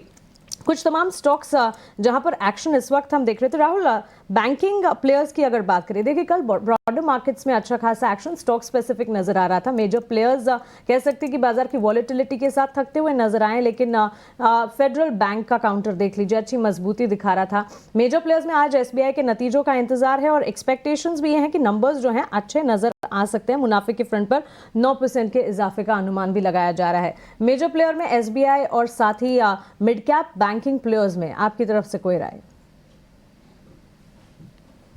जिसका आपने अभी जिक्र किया, चार्ट स्ट्रक्चर पॉजिटिव है, ऑल टाइम हाई के आसपास 2-3 दिन कंसोलिडेशन हो रहा है, बट बहुत आसानी से ये कंसोलिडेशन टूट सकता है ऊपर की तरफ। तो फेडरल बैंक बाय के रेडार में रहना चाहिए। स्टेट बैंक ऑफ इंडिया जो डाउनवर्ड ट्रेंडिंग चैनल था उसको ब्रेक करके आप नोटिस करेंगे लास्ट 1-1.5 महीने से हायर हाइज हायर लोज बना रहा है। तो एक अच्छा बेस फॉर्मेशन हुआ है। मंथली चार्ट्स पे आप नोटिस करेंगे एक अच्छा बेस फॉर्मेशन हुआ है। तो एसबीआई भी पॉजिटिव लग रहा है। एक छोटा सा पड़ाव है बिटवीन 875 एंड 900, तो वो पड़ाव क्रॉस होने के बाद सजेस्ट करूंगा बोथ शॉर्ट और मीडियम टर्म लॉन्ग जाने के लिए। हालांकि ट्रेजेक्टरी पॉजिटिव साइड पे ही है, बट ये जो दो रेजिस्टेंस एरिया है इनको प्रीएम्प्ट करना या इन पे एक्सपेक्ट करना जो कि मार्केट का सेंटिमेंट नेगेटिव है कि रिएक्शन नहीं आएगा, फूलिशनेस इन माय व्यू। तो 900 के ऊपर लॉन्ग कर सकते हैं एसबीआई में और federal bank current market price पे लॉन्ग कर सकते हैं। फेडरल बैंक खरीदारी की राय, लेकिन एसबीआई में पर्टिकुलरली 860 पे ये बंद हुए हैं। 875 से 900 तक की रेंज पर ध्यान रखिएगा। नतीजे अच्छे आने का अनुमान तो है ही, डीप डाइव करेंगे नतीजे कैसे रह सकते हैं, लेकिन 900 के ऊपर खरीदारी के स्तर यहां पर बनते हुए दिख सकते हैं। इन लेवल्स को वॉच आउट करेंगे। गौरव मेरे सहयोगी हमारे साथ जुड़ गए हैं। एसबीआई के आज नतीजे ड्यूरिंग द मार्केट हो सकता है सेकेंड हाफ में नजर आए, नंबर्स के एक्सपेक्टेशंस क्या है, आइए गौरव से जानते हैं। गुड मॉर्निंग गौरव, बताइए। जी गुड मॉर्निंग। तो अगर हम बात करें एसबीआई बैंक की, तो कहीं पे नंबर्स में कहीं पे एक स्ट्रॉन्ग नंबर हमें देखने की काफ़ी ज़्यादा चांसेस है। एंड इसका मेन रीज़न ये है कि क्योंकि अगर हम बात करें एडवांसेस की, तो वहाँ पे एक्सपेक्टेशन ये है कि कहीं पे 15% का ग्रोथ जो है ईयर ऑन ईयर बेसिस पे हमें देखने को मिल सकता है, जो कि मार्केट रेट से काफ़ी ज़्यादा है। और इसी के चलते अगर हम बात करें नेट इंटरेस्ट इनकम की, तो वहाँ पे एक 5% का ग्रोथ जो है ईयर ऑन ईयर बेसिस पे वो हमें देखने को मिल सकता है। अगर हम बात करें नेट इंटरेस्ट मार्जिन की, तो वहाँ पे एक थोड़ी 5 बिप्स की गिरावट हमें देखने को मिल सकती है, क्योंकि इसका मेन रीज़न ये है कि ये जो पीनल इंटरेस्ट जैसे इसकी वजह से एक इंडस्ट्री वाइड हमने देखा है कि कहीं पे एक इम्पैक्ट देखने को मिला, और इसी के चलते कहीं पे एक इम्पैक्ट जो है एसबीआई के ऊपर भी देखने को मिल सकता है। बट अगर हम बात करें पीपीओपी जो कि प्री प्रोविजनल ऑपरेटिंग प्रॉफिट है, तो वहाँ पे एक मजबूत 25% का ग्रोथ हमें देखने को मिल सकता है। और इसका मेन रीज़न ये है कि कहीं पे अगर बैंक के कॉस्ट टू इनकम रेशियो की बात करें तो एक्सपेक्टेशन ऐसे है कि कहीं पे कॉस्ट टू इनकम रेशियो जो है वो इस टाइम घटने की काफ़ी ज़्यादा चांसेस है। इसके बाद अगर हम बात करें प्रॉफिटेबिलिटी की, तो वहाँ पे भी एक मजबूत 9% की ग्रोथ हमें देखने को मिल सकती है। और इसका मेन रीज़न ये है कि कहीं पे अगर हम प्रोविजंस की बात करें तो वहाँ पे एक्सपेक्टेशंस ऐसे है कि हेल्दी एसेट क्वालिटी जो है वो एसबीआई में हमें इस क्वार्टर में भी देखने को मिल सकती है। हालांकि अगर हम बात करें स्लिपेजेस की, तो वहाँ पे नज़र रखना काफ़ी ज़्यादा ज़रूरी रहेगा, क्योंकि जैसे हमने देखा है कि इंडस्ट्री वाइड अनसिक्योर्ड बुक में एक स्लिपेजेस में स्ट्रेस देखने को मिला था। और इसी के साथ साथ एसबीआई का जो एक्सपोजर है एमडीएनएल को लेके, वहाँ पे भी एसबीआई ने ये जो एक्सपोजर है उसको एनपीए सब स्टैंडर्ड में डाल दिया है, और इसी के चलते स्लिपेजेस पर नज़र रखना ज़रूरी रहेगा। बट इसके अलावा बाकी जो एसेट क्वालिटी है वो काफ़ी अच्छी रहने की काफ़ी ज़्यादा चांसेस है। अगर हम बात करें डिपॉजिट्स की, तो वहाँ पे एक स्लो डाउन देखने को मिल सकता है। बट अगर हम बात करें सीडी रेशियो की कंपनी की, तो वहाँ पे एक अच्छी हमें एक लेवल पे हमें देखने को मिलता है सीडी रेशियो, और इसी के चलते एडवांसेस ग्रोथ में जो स्लो डाउन डिपॉजिट्स में हमें देखने को मिलेगा उसके कुछ भी ज़्यादा इंपैक्ट नहीं देखने को मिलेगा, ऐसे एनालिस्ट का मानना है। आखिर में अगर हम बात करें तो कमेंट्री में आरओए के ऊपर जैसे कमेंट्री रहेगी वो ज़्यादा इंपॉर्टेंट रहेगी। जैसे मिस्टर CS सेठी जो अभी फिलहाल में ही अपॉइंट हुए थे, तो उनके लिए फर्स्ट क्वार्टर रहेगा एड्रेस करने के लिए एसबीआई के रिजल्ट्स, तो उनके तरफ से कैसे पॉजिटिव ट्रैजेक्टरी पे कमेंट्री रहेगी या आगे जाके कैसे उनका अनुमान रहेगा वो जानना काफ़ी ज़रूरी रहेगा। बट अगर हम नंबर्स की बात करें तो एक स्ट्रॉन्ग नंबर जो है एसबीआई की तरफ से इस क्वार्टर में हमारा एक्सपेक्टेशंस है। चीज़ों का अनुमान और उसी के साथ मैनेजमेंट चेंज के बाद CS सेठी का ये पहला तिमाही नतीजे होंगे, तो मैनेजमेंट की कमेंट्री रिटर्न ऑन एसेट्स को लेकर क्या निकल कर आती है उस पर भी नजर रहेगी। एसबीआई के अलावा याद रखिए टाटा मोटर्स के भी नतीजे आज आएंगे। लेकिन कुछ एफएमसीजी स्टॉक्स पर फोकस करते हैं। निफ्टी एफएमसीजी इंडेक्स में कल भारी गिरावट दिखी। 3 महीने के निचले स्तर पर कारोबार कर रहा था। मैरिको, टाटा कंज्यूमर, ये कुछ स्टॉक्स थे जहां पर भारी गिरावट दिखी। किरण, क्या राय होगी एफएमसीजी सेक्टर पर और कुछ स्टॉक स्पेसिफिक आइडियाज इस सेक्टर से? सो निफ्टी एफएमसीजी की हम बात करें तो जिस तरह से हम गिरावट देख रहे हैं पिछले कई महीनों से, ओवरऑल निफ्टी एफएमसीजी का इंडेक्स का चार्ट आप देखोगे तो एक होलिस्टिकली जो इसका बड़ा सपोर्ट है उसके आसपास ट्रेड कर रहा है। प्रीवियसली हमने देखा था कप एंड हैंडल पैटर्न का जो ब्रेकआउट था वो 58,000 ही था, वहां से इंडेक्स ने 66,000 तक की एक रैली दी। अब वापिस पूरा जो राइज था उसने गिव अप कर दिया है और अपने प्रीवियस ब्रेकआउट लेवल 5800 के आसपास, साथ ही साथ 200 डेज मूविंग एवरेज के आसपास है। कहीं ना कहीं मोमेंटम इंडिकेटर ओवरसोल्ड टेरिटरी के अंदर है, तो there are very good chances कि यहाँ से हम बाउंस देखें। लेकिन as of now recovery sign नहीं है, तो थोड़ा हम कॉशियस अप्रोच रखेंगे। तो अगर किसी को एफएमसीजी में बाइंग करना हो या तो इस फॉल में अगर आप वैल्यू बाइंग ढूंढ रहे हैं तो 2 स्टॉक है जहां पे आप देख सकते हो। तो पहला है एचयूएल, क्योंकि एचयूएल इसलिए हम बोल रहे हैं क्योंकि रिसेंट जो उसने एक स्विंग हाई लो बनाया है उसके फिबोनाची रिट्रेसमेंट के 61 रिट्रेसमेंट के ऊपर अवेलेबल है, एक्सट्रीम ओवरसोल्ड टेरिटरी के अंदर है, तो there are very good chances कि यहाँ से हम एक डेड कैट बाउंस देख सकते हैं। तो उसमें आप एक शॉर्ट टर्म ट्रेड ले सकते हो। तो हिंदुस्तान यूनिलीवर 2470-75 के आसपास की क्लोजिंग है। बाय ऑन डिप्स यहाँ पे हम स्ट्रेटेजी रखेंगे 2400 के स्टॉप लॉस के साथ, और ऊपर में वापस 2600 तक की एक शॉर्ट टर्म रैली आपको दे सकता है। तो एचयूएल हमारा पहला पिक रहेगा।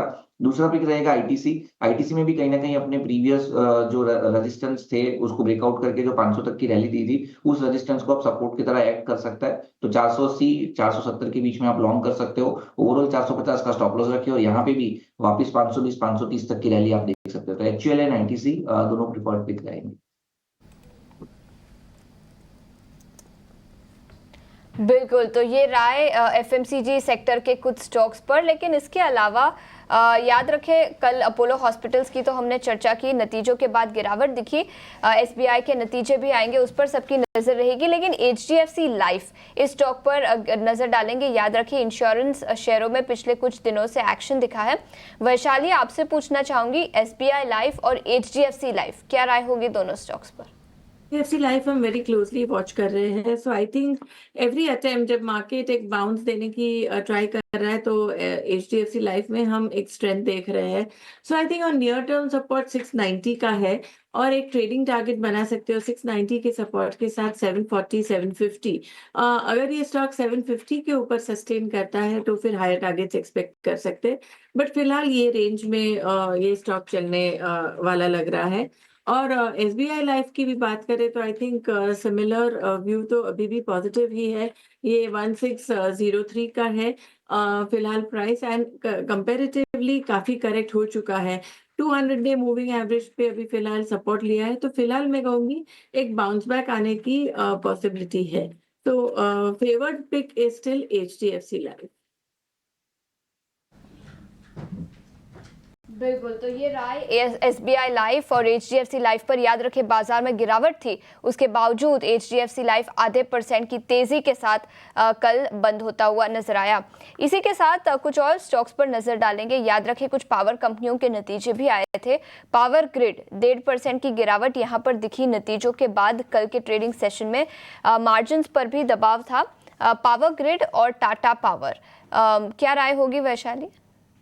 तो टाटा पावर काफी स्ट्रेंथ दिख रही है। अभी even when the market was weak, ये स्टॉक में इतना करेक्टिव मूव नहीं आया। फिलहाल भी हम देखेंगे तो ये स्टॉक एक फिलहाल बाउंस देने की ट्राई कर रहा है। सो क्लोजिंग भी ठीक ठाक ही आई है। So I would say near term support रहेगा 435 का, और एक बार ये स्टॉक 455 460 को क्रॉस करता है, आई think it is ready for a target of 490 to 500। और दूसरा स्टॉक आपने मुझे पूछा है वो power grid. So power grid में फिलहाल प्राइसेस, ये भी स्टॉक काफी करेक्ट हो चुका है। Only consolation is 200 day moving average के आसपास ऑसिलेट कर रहा है। सो नियर टर्म सपोर्ट रहेगा 300 का, और अगर ये बाउंस देता है तो 325 का रेजिस्टेंस रहेगा। Not much to say, clarity इसमें नहीं है, but Tata power is a favoured stock compare to बिल्कुल out of the two Tata power most favoured stock दोनों की कंपैरिजन में वैशाली जी की तरफ से। प्री ओपन को एक बार एड्रेस कर लेते हैं। 24,150 के इर्द गिर्द इस वक्त प्री ओपन में निफ्टी आप देख पाएंगे। वहीं सेंसेक्स जो है निफ्टी के मुकाबले खुद को संभालते हुए, लेकिन जैसे कि हमने आज सुबह सुबह आपको बताया था कि मार्केट इमीडिएट सपोर्ट 24,000 के लेवल्स के इर्द गिर्द लेगा, ऑफकोर्स फॉलोड बाय 23,800 जो कि क्रिटिकल सपोर्ट होगा अगर ज़्यादा डाउनसाइड नजर आती है। बाजार खुलने के साथ साथ एटलीस्ट पहले 15 से 20 मिनट मार्केट को सिर्फ वॉच लिस्ट में रखना चाहिए, क्योंकि एक्सपर्ट्स के रेडार पर भी शॉर्टिंग कॉल्स लगातार आती हुई दिख रही है। सेंटिमेंट बाजार के जो हैं वो काफी वॉलेटाइल है, और इसी के चलते फ्राइडे सेशन है, last trading session of the week. भले ही बाजार में इस वक्त हम देख रहे हैं हरे निशान के साथ प्री ओपन में मार्केट जो है सेंटिमेंट पॉजिटिव दिखा रहे हैं, लेकिन आपको कॉशियस रहना होगा। ये लगातार एडवाइस आपके लिए। नतीजों के लिहाज से अगर देखें, टाटा मोटर्स का स्टॉक जो है फोकस में रहेगा। नतीजे कंपनी के आने वाले हैं, और नतीजों की अगर बात करें particularly stable strong set of numbers expected हैं। लेकिन सृष्टि हमारे साथ हैं, उनसे जानते हैं कि नतीजों से ठीक पहले अनुमान क्या बता रहे हैं। Good morning Srishti, management commentary this time कितनी इंपॉर्टेंट होगी और एक्सपेक्टेशंस क्या हैं? Good morning Mansi. तो इस बार देखें तो टाटा मोटर्स के लिए तिमाही बहुत अच्छा नहीं रहा है, क्योंकि देखिए JLR की वॉल्यूम्स में थोड़ा इम्पैक्ट देखने को मिला। वहीं इंडिया कमर्शियल व्हीकल की वॉल्यूम्स में भी डिक्लाइन आती हुई दिखी।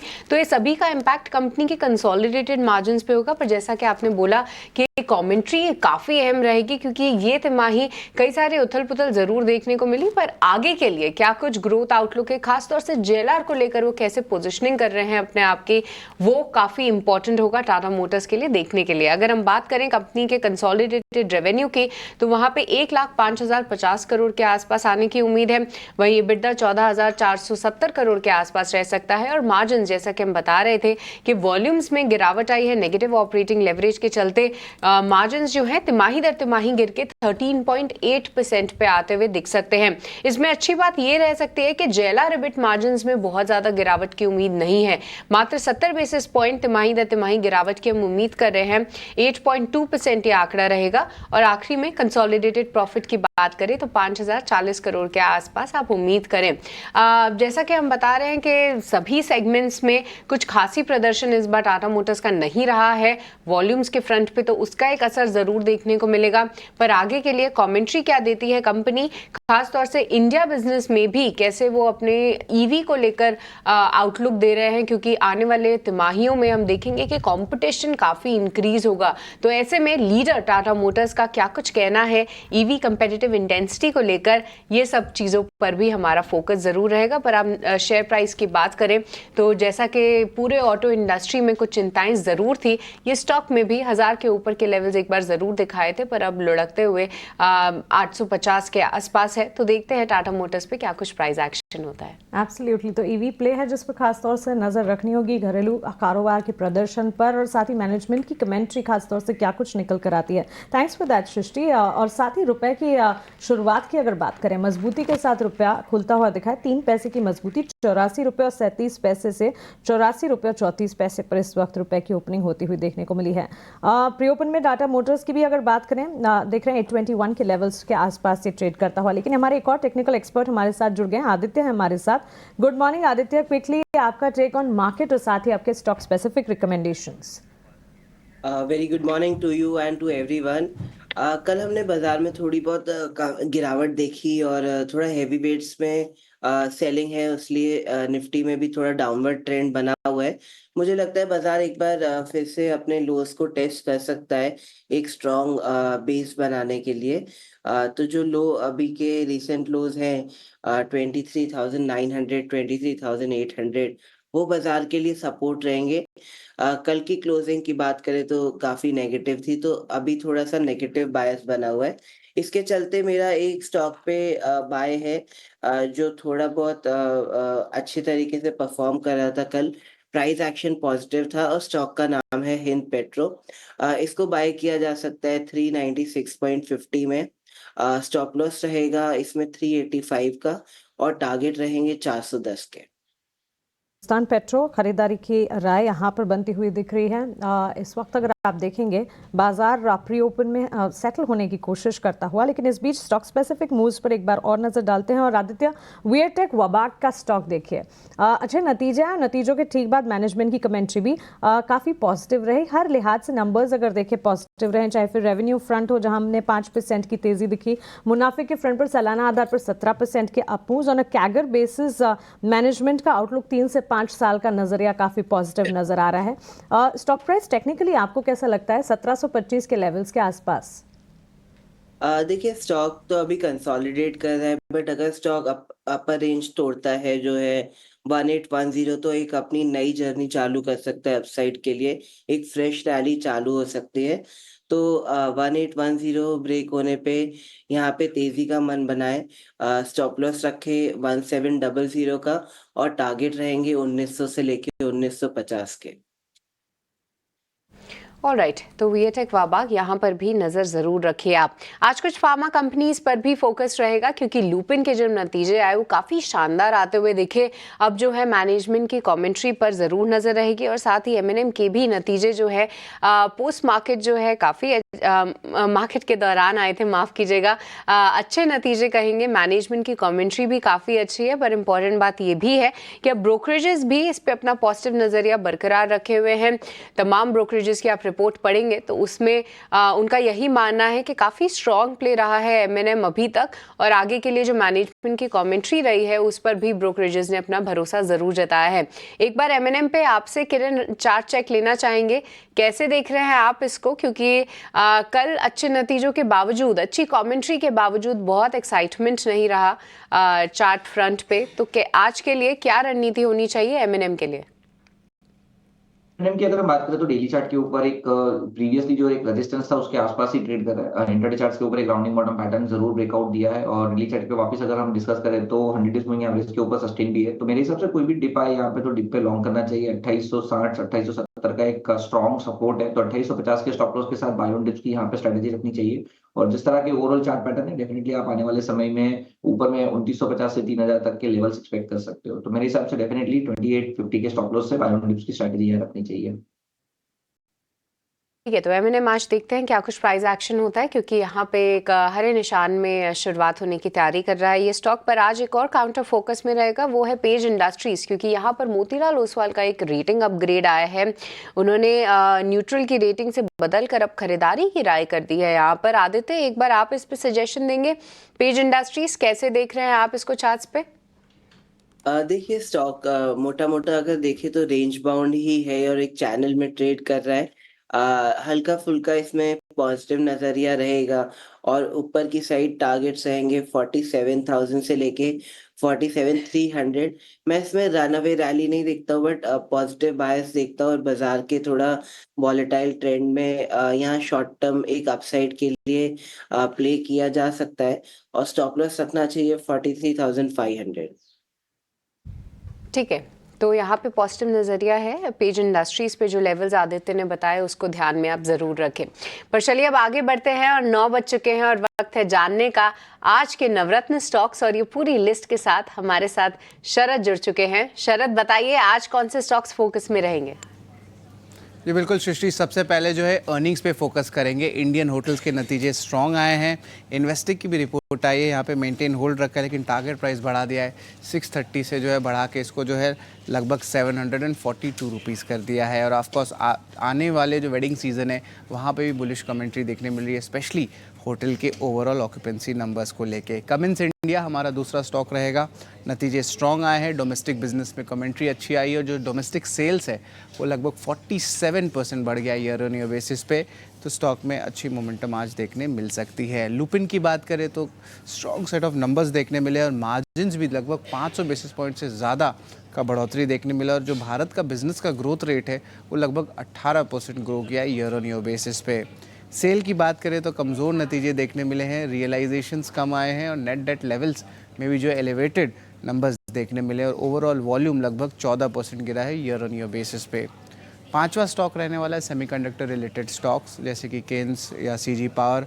यहाँ पे गुजरात ने जो है इम्पॉर्टेंट पॉलिसी सेमीकंडक्टर की जो है अनाउंस कर दिया और ये पहला स्टेट है जिसने अनाउंस किया है सेमीकंडक्टर की पॉलिसी को लेके।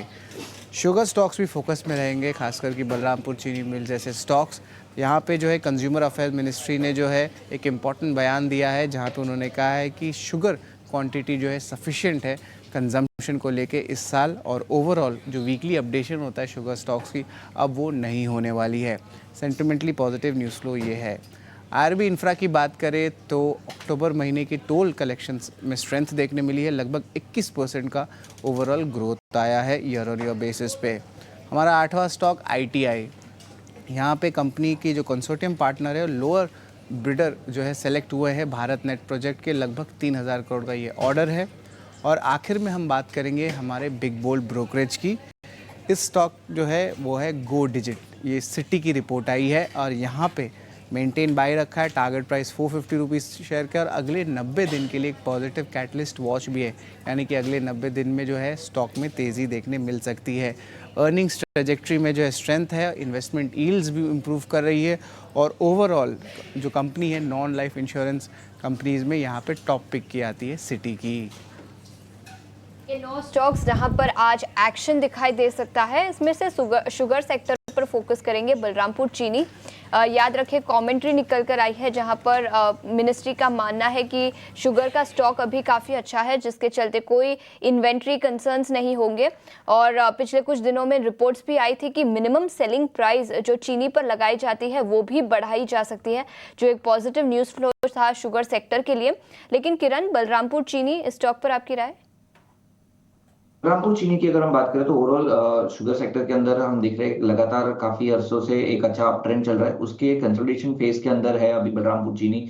नीचे में जिस तरह से ओवरऑल चार्ट पैटर्न है 600 का इमीडिएट सपोर्ट है, उसके नीचे हालांकि 2-3 दिन से सेटल हो रहा है, तो कंडीशनल बाय रहेगा। 600 के ऊपर जैसे ही बलरामपुर चीनी जाता है तो ही हम लॉन्ग करेंगे। जिनके पास है वो 580 का एक स्टॉप लॉस रखे और अगर 600 के ऊपर जाता है फिर भी हमें 580 के स्टॉप लॉस से ही लॉन्ग करना है। जैसे ही 600 के ऊपर जाएगा उसके बाद ये स्टॉक वापस 650-660 तक जा सकता है, तो कंडीशनल बाय 600 के ऊपर ही हम बाय करेंगे। तो ये राय बलरामपुर चीनी पर। इसके अलावा IRB इंफ्रा, यहाँ पर ऑपरेशनल अपडेट्स आए हैं। स्टॉक में पिछले एक महीने की बात करें तो 11.5% की गिरावट दिखी है। आदित्य, IRB इंफ्रा स्टॉक पर आपकी राय? देखिए IRB इंफ्रा काफी टाइम से एक डाउन ट्रेंड में है, उसके चलते मुझे नहीं लगता यहाँ पे एक एग्रेसिव बाय बनता है। इनकेस स्टॉक ब्रेक करता है 55 के लेवल तो एक रैली चालू हो सकती है टुवर्ड्स 57 to 60, बट 55 ब्रेक होने के बाद ही स्टॉक में बुलिश नजरिया बना है। अभी वेट एंड वॉच है। एंड वॉच IRB इंफ्रा में NCC strong set of numbers, अच्छी खासी मजबूती। किरण, प्री ओपन में भी अच्छी मजबूती के साथ ही ट्रेड हम देख रहे हैं ड्यूरिंग द मार्केट आज। कल कंपनी के नतीजे आए थे, अच्छे नंबर्स, आपका टेक क्या होगा? एनसीसी की अगर हम बात करें तो डेली चार्ट के ऊपर एक फॉलिंग चैनल ब्रेकआउट हमें देखने को मिल रहा है। एक इंपॉर्टेंट जो सपोर्ट रेजिस्टेंस था उसका वो 311 का था, और कल के सत्र में हमने देखा था कि 311 के ऊपर सेटल है। मोमेंटम इंडिकेटर भी बुलिश जोन के अंदर है, तो करंट मार्केट प्राइस से या कोई भी डिप आए लॉन्ग करके जाइए, 311 का एक स्ट्रिक्ट स्टॉप लॉस रखिए। और जिस तरह के ओवरऑल चार्ट पैटर्न है 330 335 तक के लेवल्स डेफिनेटली हम एनसीसी में एक्सपेक्ट कर सकते हैं। नवरत्न स्टॉक्स की सूची में काइंस और CG पावर थे। सेमीकंडक्टर पॉलिसी अपनाने वाला गुजरात पहला राज्य बना है, जिसके चलते सेमीकंडक्टर प्लेयर्स पर नजर होनी चाहिए। राहुल, दोनों स्टॉक्स पर राहुल ने आदित्य, दोनों स्टॉक्स पर एक क्विक कॉल दीजिए, CG पावर, काइंस। देखिए, सीजी पावर का अगर हम चार्ट देखें तो बहुत टाइम से स्टॉक एक अभी हाल ही में स्टॉक ने अच्छा करेक्शन दिखा है 877 से लेके 700 के लेवल पर। तो मेरा इस पे कोई पॉजिटिव नजरिया नहीं है, यहाँ पे एक न्यूट्रल व्यू ही बनाना चाहिए। और अगर आप केन्स टेक्नोलॉजी की बात करें तो यहाँ पे एक ब्रेकआउट आए तो बाय करें। अभी स्टॉक चल रहा है 5813, 6050 के ऊपर बाय कर सकते हैं। स्टॉप लॉस लगाना चाहिए 5700 का, और टारगेट रहेंगे 6300 से लेके 6450। ठीक है, तो चलिए ये दोनों ही काउंटर्स पर रहेगी नज़र, पर अब कुछ ही सेकंड्स बाकी रह गए हैं मार्केट की ओपनिंग में। और अभी हम देखें तो लगभग सपाट शुरुआत की ही तैयारी है निफ्टी और बैंक निफ्टी की। कुछ खासी उत्साह फिलहाल देखने को नहीं मिला है, पर ढेर सारे स्टॉक स्पेसिफिक एक्शन है जहां पर आपको नज़र रखनी है। आज लिस्ट में देखें तो सबसे ऊपर शायद हिंडाल्को, इन्फोसिस, टाटा स्टील जैसे काउंटर्स रह सकते हैं, और गिरने वाले शेयर्स में कुछ एक बैंकिंग नाम सामने आ रहे हैं। और निफ्टी बैंक की हो गई है शुरुआत, जहां पे शुरुआती टिक में ही लगभग 100 अंकों की गिरावट निफ्टी बैंक आपको दिखाता हुआ। वहीं निफ्टी 50 की बात करें तो वहां पर भी हल्की कमजोरी के संकेत फिलहाल आपको दिख रहे हैं। इंडिया विक्स पर आप लगातार नजर रखते रहिए, क्योंकि यहां पर जिस तरीके से तेजी देखने को मिल रही है, और अब इंडिया विक्स 4% की तेजी एक ओपनिंग टिक में दिखाई, पर लाल निशान में आता हुआ लगभग 2% की यहां पर गिरावट है। तो इंडिया विक्स आज के लिए काफी इंपॉर्टेंट भी रह सकता है, इसको आप जरूर फोकस में रखिएगा। और इस बीच निफ्टी बैंक की जो कमजोरी है वो गहराती हुई लगभग 200 अंकों की हो गई है। गिरने वाले शेयर्स में ICICI बैंक जो है निफ्टी के टॉप लूजर्स में है। इसके अलावा फिलहाल तो कोई बैंकिंग नाम शामिल नहीं है, पर हाँ BPCL और कुछ एक फार्मा काउंटर्स पर दबाव जरूर है। बढ़ने वाले शेयर्स में आज IT पैक ने फिर से सपोर्ट दिया है, जहां पे इन्फोसिस, टेक महिंद्रा, विप्रो, ये तीन दिग्गज जो है आपकी निफ्टी 50 की टॉप गेनर्स की लिस्ट में है। कुछ समय पहले विप्रो पे एक ब्लॉक डील भी हुई थी, उसको लेकर भी आप ध्यान में इसको जरूर रखिए। इसके अलावा TCS पर भी आज एक बुलिश रिपोर्ट आई थी, उसका भी थोड़ा बहुत प्राइस एक्शन हम देख रहे हैं। हिंडाल्को मेटल स्पेस से थोड़ा सा चमकता हुआ जरूर दिख रहा है, पर आज डिफेंसिव्स में HUL और नेस्ले यानी FMCG पैक भी थोड़ा सा ऊपर फिलहाल जरूर आया है। देखते हैं कि प्राइस एक्शन बिल्डअप होता है या नहीं। पर कुछ F&O काउंटर्स की बात करें तो पेज इंडस्ट्रीज, यहाँ पर जो मोतीलाल ओसवाल का अपग्रेड आया, यहाँ पर करीब 2.5% की तेजी है। इसके अलावा मेटल स्पेस में सिंडाल्को 2% कम तेजी दिखा रहा है। इंडियन होटल्स पे भी इन्वेस्टिक की बेहतरीन रिपोर्ट आई है, 2% का यहाँ पे आप उछाल देख पा रहे हैं।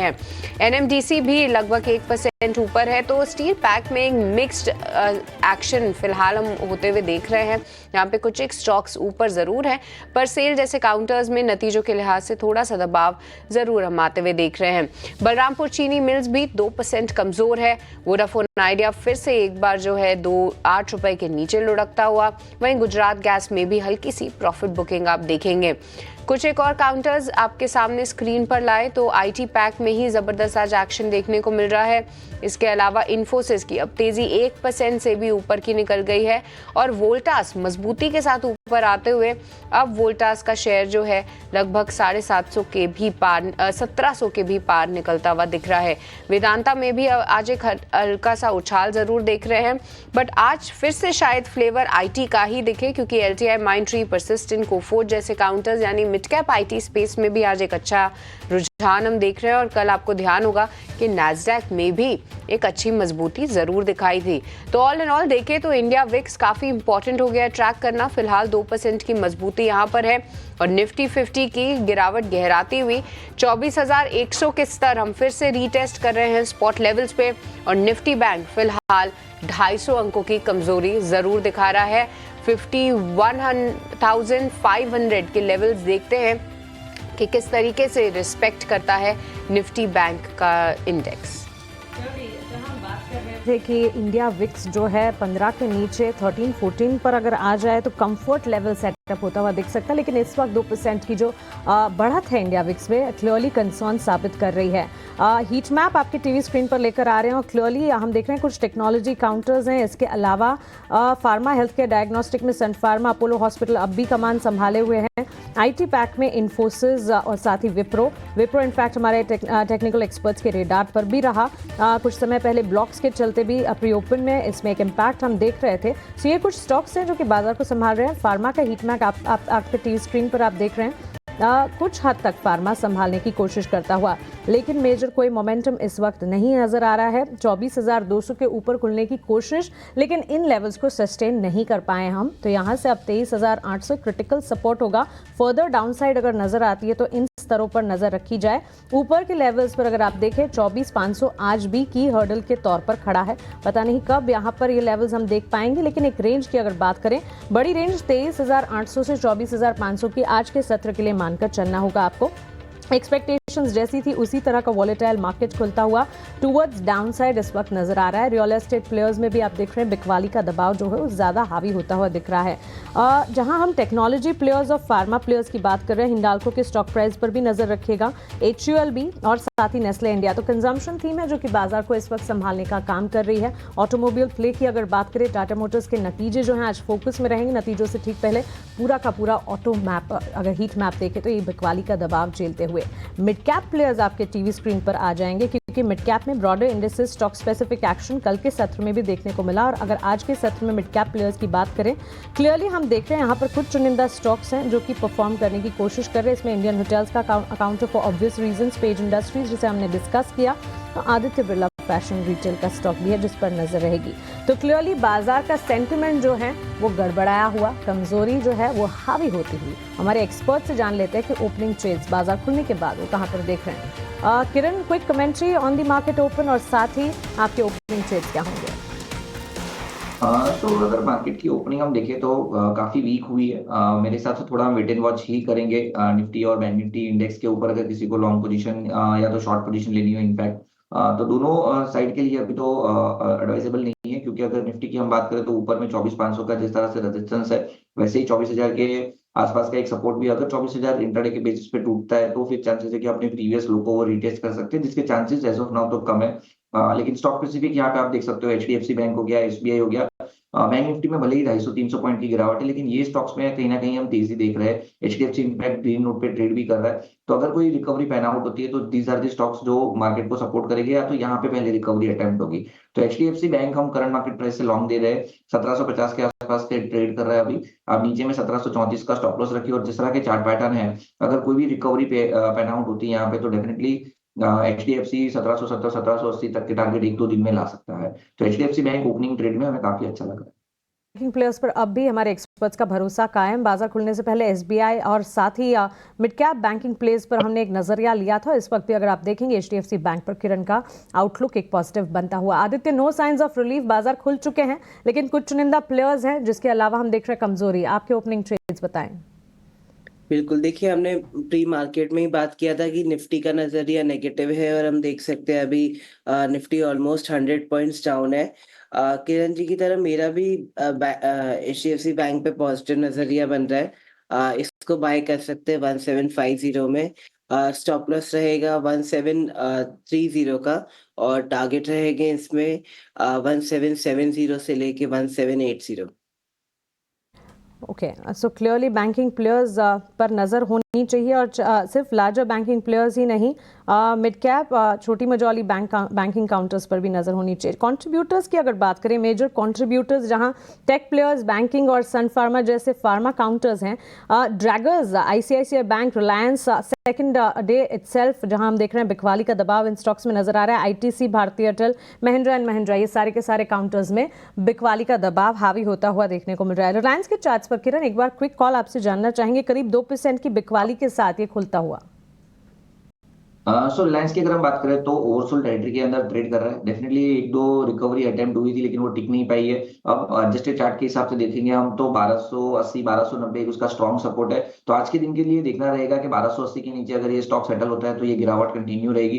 तो बॉटम फिशिंग के लिए यहाँ पे एक बार के लिए रिस्की ट्रेड लेना हो तो 1280 1290 के बीच में आप लॉन्ग कीजिए, लेकिन 1250 का एक स्टॉप लॉस रखिए क्योंकि अगर 1280 के नीचे क्लोज होता है तो फिर चार्ट और वीक हो जाएगा। चांसेस उसके कम लग रहे हैं क्योंकि रिलायंस जैसा स्टॉक इतने देर तक ओवरसोल्ड टेरिटरी में नहीं रह सकता है। तो यहाँ पे एक बार के लिए 1260 के स्टॉप लॉस के साथ डेफिनेटली एक बार के लिए बॉटम फिशिंग करना चाहिए, काफी रिस्की ट्रेड है।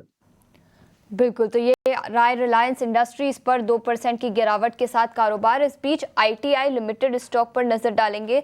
3000 करोड़ के नए ऑर्डर्स मिले हैं भारत नेट प्रोजेक्ट से, जिसके चलते स्टॉक में करीब 7.5% की तेजी और निफ्टी 500 इंडेक्स के टॉप गेनर्स में भी शामिल है।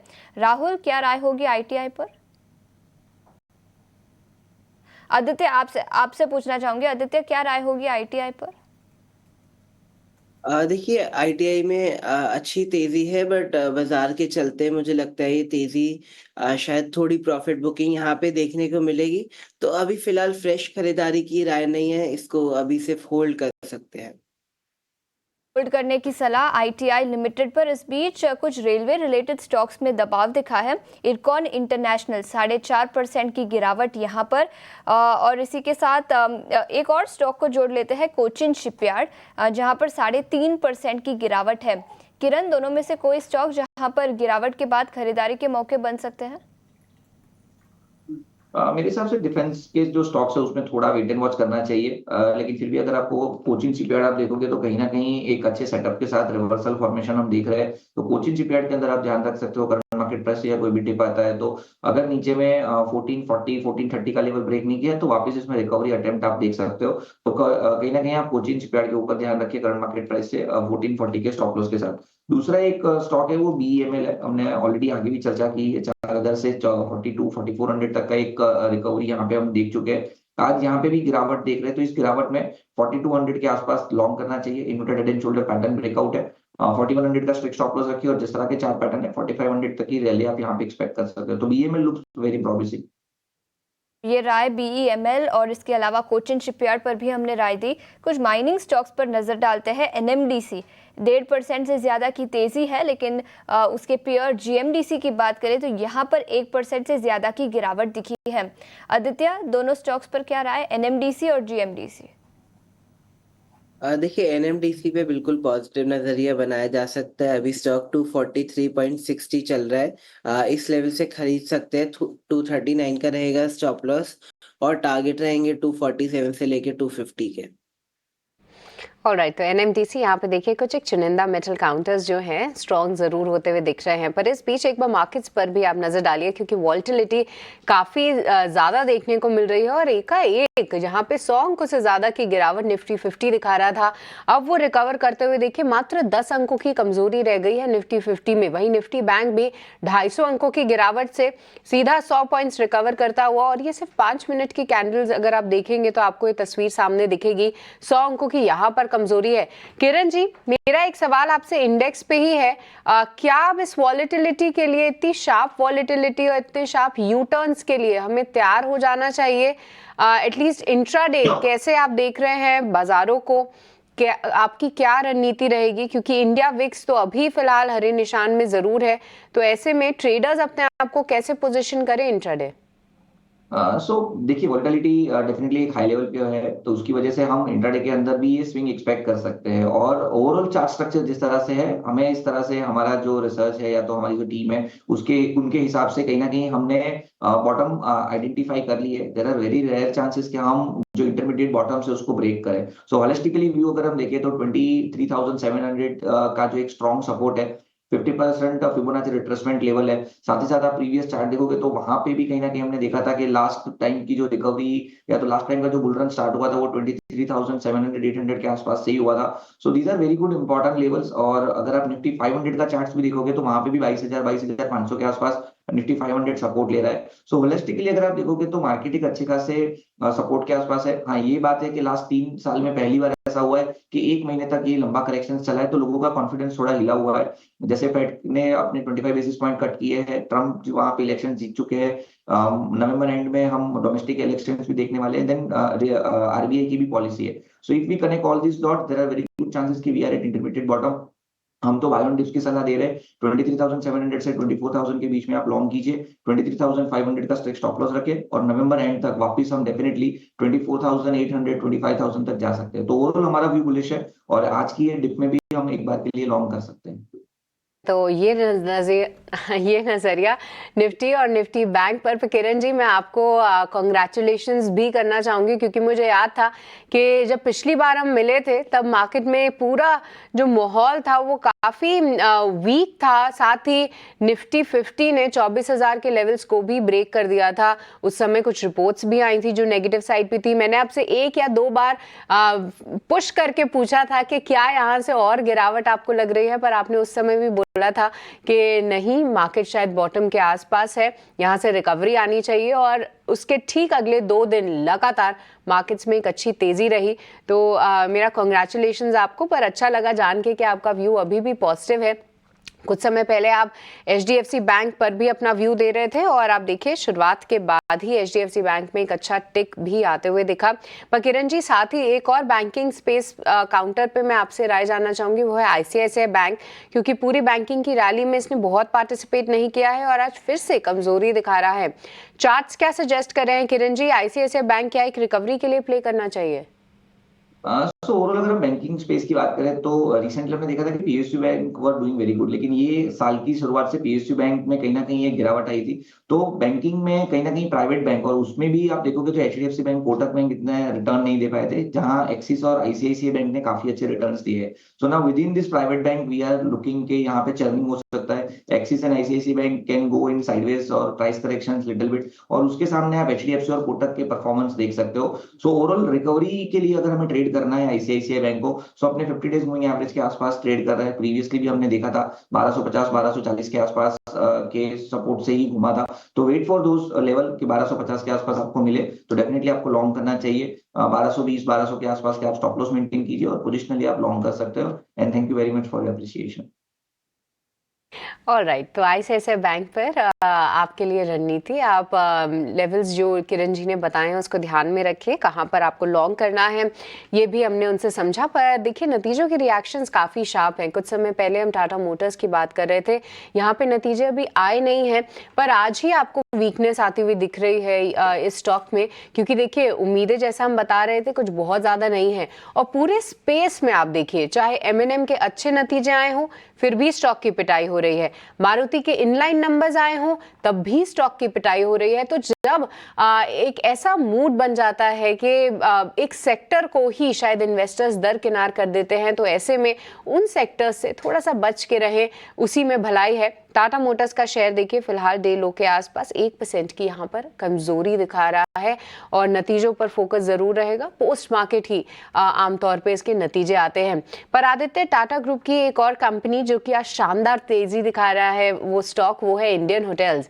हम बता भी रहे थे दर्शकों को कि यहाँ पर ब्रोकरेजेस ने अपग्रेड्स भी दिए हैं, पर चार्ट्स क्या बता रहे हैं आदित्य इंडियन होटल्स के, क्योंकि यहाँ पे 4% की तेजी ऑलरेडी है। आप कैसे देख रहे हैं इस स्टॉक को? बिल्कुल, देखिए ये स्टॉक एकदम स्टैंड आउट परफॉर्म कर रहा है। जहां बाजार में इतना करेक्शन है, स्टॉक में अच्छी रिलेटिव स्ट्रेंथ है, और आपने बताया ब्रोकरेज अपग्रेड भी मिले हैं स्टॉक को, उसके चलते यहाँ पे प्राइस एक्शन पॉजिटिव बन रहा है। तो मैं इसमें न्यूट्रल टू पॉजिटिव ही व्यू बनाता हूँ, और एक बार स्टॉक अपने हाई को निकालता है जो 722 725 के ऊपर एक फ्रेश लेग ऑफ रैली चालू हो सकती है। वहां पे फ्रेश बाइंग कर सकते हैं, स्टॉप लॉस रखना चाहिए 710 का, और टारगेट रहेंगे फिर 732 से लेके 735, बट ब्रेकआउट आएगा 722 के ऊपर, तभी बाय करें। अभी वेट एंड वॉच है। लेवल्स का करें इंतजार, लेकिन क्लियरली बाजार में निचले स्तरों से रिकवरी का ट्रेंड, सेंसेक्स अगर देखेंगे करीब 450 अंकों की रिकवरी निचले स्तरों से इस वक्त देखने को मिल रही है। निफ्टी में भी चार्ट्स अगर देखेंगे और साथ ही बैंक निफ्टी में भी ऑलमोस्ट 150 अंकों की रिकवरी दिन के निचले स्तर से बाजार खुलने के साथ साथ निफ्टी में इस वक्त नजर आ रही है। और बैंक निफ्टी के चार्ट्स को भी अगर पुलअप करेंगे वहां पर भी रिकवरी का ट्रेंड, लेकिन इस रिकवरी पर भरोसा कितना करना है? क्या ये रिकवरी फर्स्ट हाफ में जो नजर आई है सेकेंड हाफ तक बरकरार रहेगी? दैट्स अ बिगर क्वेश्चन, क्योंकि वॉलेटाइल मार्केट ट्रेंड्स लगातार नजर आ रहे हैं। इस रिकवरी में लॉन्ग्स कहाँ बिल्टअप हो रहे हैं? इंडियन होटल्स जिसका डिस्कशन जिक्र हमने अभी किया, सबसे पहले वो खड़ा है। उसके ठीक साथ साथ NALCO, page industries, NMDC, Laurus labs जैसे काउंटर्स हैं और साथ ही कुछ चुनिंदा रियल एस्टेट प्लेयर्स भी हैं और गोल्ड फाइनेंसिंग कंपनीज भी हैं जहां पर लॉन्ग्स बिल्टअप होते हुए दिख रहे हैं। ओबरॉय रियल्टी, किरण एक राय आपसे जानना चाहेंगे। यहाँ पर हम देख रहे हैं लॉन्ग्स बिल्टअप का कैंडिडेट बनता हुआ करीब 1.5% की तेजी के साथ मजबूती स्टॉक में, अच्छी खासी तेजी और इवेंचुअल अपमूव जो है वो अब भी बरकरार है 2067 के लेवल्स पर। सो ओवरऑल रियलिटी की हम बात करें तो रियल एस्टेट में एक आउट परफॉर्मर है। रिसेंटली हमने जो करेक्शन देखा था उस करेक्शंस में काफी कुछ इसमें प्राइस पैटर्न ब्रेकडाउन नहीं हुआ है। टाइम करेक्शन जरूर से इसमें कंप्लीट हो चुका है। कंटिन्यू पैटर्न ब्रेकआउट हम कह सकते हैं जो कप एंड हैंडल है। तो मेरे हिसाब से डेफिनेटली करंट मार्केट प्राइस से लॉन्ग जाना चाहिए। कोई भी गिरावट इनफैक्ट आती है और जो हमने अभी फेड पॉलिसी और आरबीआई की बात करें तो there are very high chances कि इस बार हम आरबीआई की तरफ से भी एक रेट कट देख सकते हैं। अगर कोई भी प्रकार का रेट कट आता है तो देयर आर हाई चांसेस के रियल एस्टेट और ऑटो सेक्टर में वापस हम एक सेकंड लेग ऑफ रैली देख सकते हैं। तो उसको ध्यान में रखते हुए हमारे हिसाब से रियल एस्टेट और उसमें भी Oberoi is looking very good at current market price. One can go long with stop loss of 2000 और ओवरऑल जिस तरह से चार्ट पैटर्न हम देख रहे हैं डेफिनेटली ऊपर में 22-2300 तक ये स्टॉक जा सकते हैं। 2000 का स्टॉप लॉस और यहाँ से और खरीदारी या तेजी के पूरे आसार नजर आ रहे हैं। एक बार एफएमसीजी पैक को दिखाना चाहिए क्योंकि बाजार जब खुले चुनिंदा हमने हीट मैप्स आपके सामने रखे थे जहाँ एफएमसीजी और फार्मा थे। एफएमसीजी में हमने देखा क्लियरली फर्स्ट टाइम पिछले 5 महीनों में गिरावट का ट्रेंड सबसे ज्यादा देखने को मिला और इस वक्त अगर आप देखेंगे एफएमसीजी इंडेक्स में आईटीसी या काउंटर देख लीजिए संभलता हुआ। नेस्ले इंडिया में भी मजबूती का ट्रेंड देखने को मिल रहा है। ऑटो पैक पर भी एक नजर होनी चाहिए क्योंकि मारुति सुजुकी में शॉर्ट्स कवर होते हुए नजर आ रहे हैं। आदित्य एक बार एक राय दीजिए, मारुति सुजुकी शुरुआत कमजोरी के साथ इस वक्त शॉर्ट कवरिंग देखने को मिल रही है। बिल्कुल, देखिए अगर आप जैसे शशि जी बता रहे थे कि ऑटो सेक्टर में सारे स्टॉक्स में मंदी का दौर देखने को मिल रहा है तो ये सारे स्टॉक थोड़ा न्यूट्रल टू बेरिश ट्रेंड में है।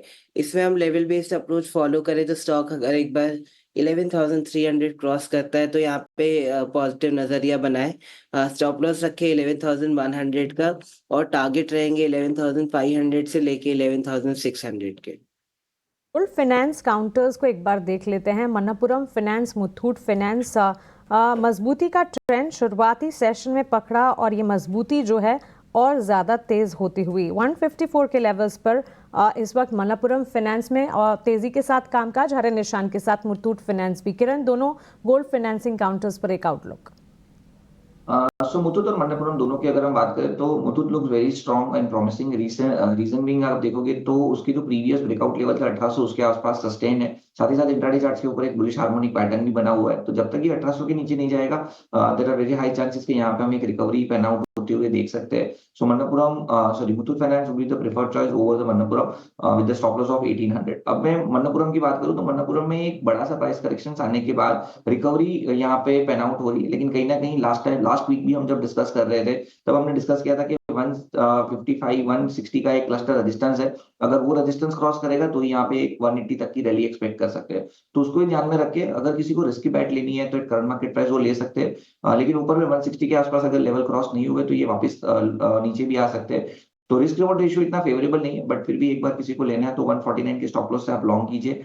पहला टारगेट 160 रहेगा। 160 के ऊपर जैसे ही सस्टेन होता है आप नई पोजीशन भी ऐड कर सकते हो और ऊपर में कहीं ना कहीं 180 तक के टारगेट फिर आप एक्सपेक्ट कर सकते हो। तो या तो आप 160 के ऊपर ही लीजिए या तो अभी आप ले रहे हो तो 149 के स्टॉप लॉस के साथ। ठीक है, बाजार की इस रिकवरी में हम देख रहे हैं अब भी टेक काउंटर्स हैं जो कि सबसे आगे खड़े हैं एक्टिव स्टॉक्स की लिस्ट में अगर आप देखेंगे। और निफ्टी नेक्स्ट कैटेगरी में अगर आप देखेंगे कुछ प्लेयर्स लाइक वेदांता लिमिटेड हैं, LTI माइंडट्री है, यहाँ पर भी टेक्नोलॉजी स्पेस है और साथ ही लेबोरेटरी डायग्नोस्टिक काउंटर्स में डिविज लेबोरेटरीज का स्टॉक करीब आधे से 1% की मजबूती दिखाते हुए।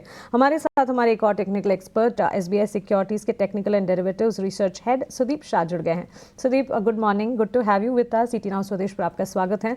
मार्केट की ओपनिंग पर आपकी राय और साथ ही कौन से स्टॉक्स है आपके रेडार पर?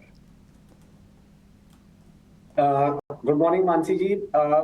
मानसी जी, मुझे लग रहा है जो हिसाब से मार्केट में आज ओपनिंग के बाद जो ये 15-20 मिनट में जो वॉलिटिलिटी हुई है, इंडेक्स 24,080 लेवल्स तक भी रिटेस्ट कर चुका था, 2470 का एक लो लगाया है, फिर वहां से पूरा रिकवरी आया है, अगेन हायर लेवल से 50-70 पॉइंट्स का सेलिंग प्रेशर आ रहा है। तो मुझे लग रहा है थोड़ा यहाँ पे थोड़ा संभल कर ट्रेड करना चाहिए इंडेक्स ट्रेडर्स को स्पेशली, क्योंकि ये वॉलिटिलिटी 15-20 मिनट में 200 पॉइंट की, 150 पॉइंट की, आई गेस इसमें पैसा बनना कम और टूटने ज्यादा उसके चांसेस होते हैं। तो ओवरऑल अगर हम लेवल्स की बात करें तो 24,050, 24,050 मेरे हिसाब से एक बहुत इंपॉर्टेंट लेवल है। कल भी हमने देखा था कि ये जो एक्सपायरी है, जो कमिंग वीकली एक्सपायरी, अब ये फ्रेश एक्सपायरी वहां पे 24,000 और 24,100 का जो पुट राइटर है वो काफी एक्टिव है। तो वो अगर मैं दोनों प्रीमियम साथ में जोड़ के देखूं तो 24,050 मेरे लिए एक पहला सपोर्ट बन रहा है। ऑन द अपसाइड 24,280 से लेके 24,330, अब ये एक रेजिस्टेंस बैंड बन चुका है।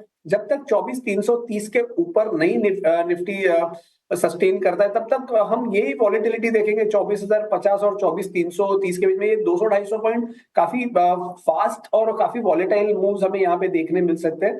और बैंक निफ्टी की अगर बात करें तो मुझे लग रहा है 51,500 ये सबसे इंपॉर्टेंट सपोर्ट जोन अब बन जाएगा।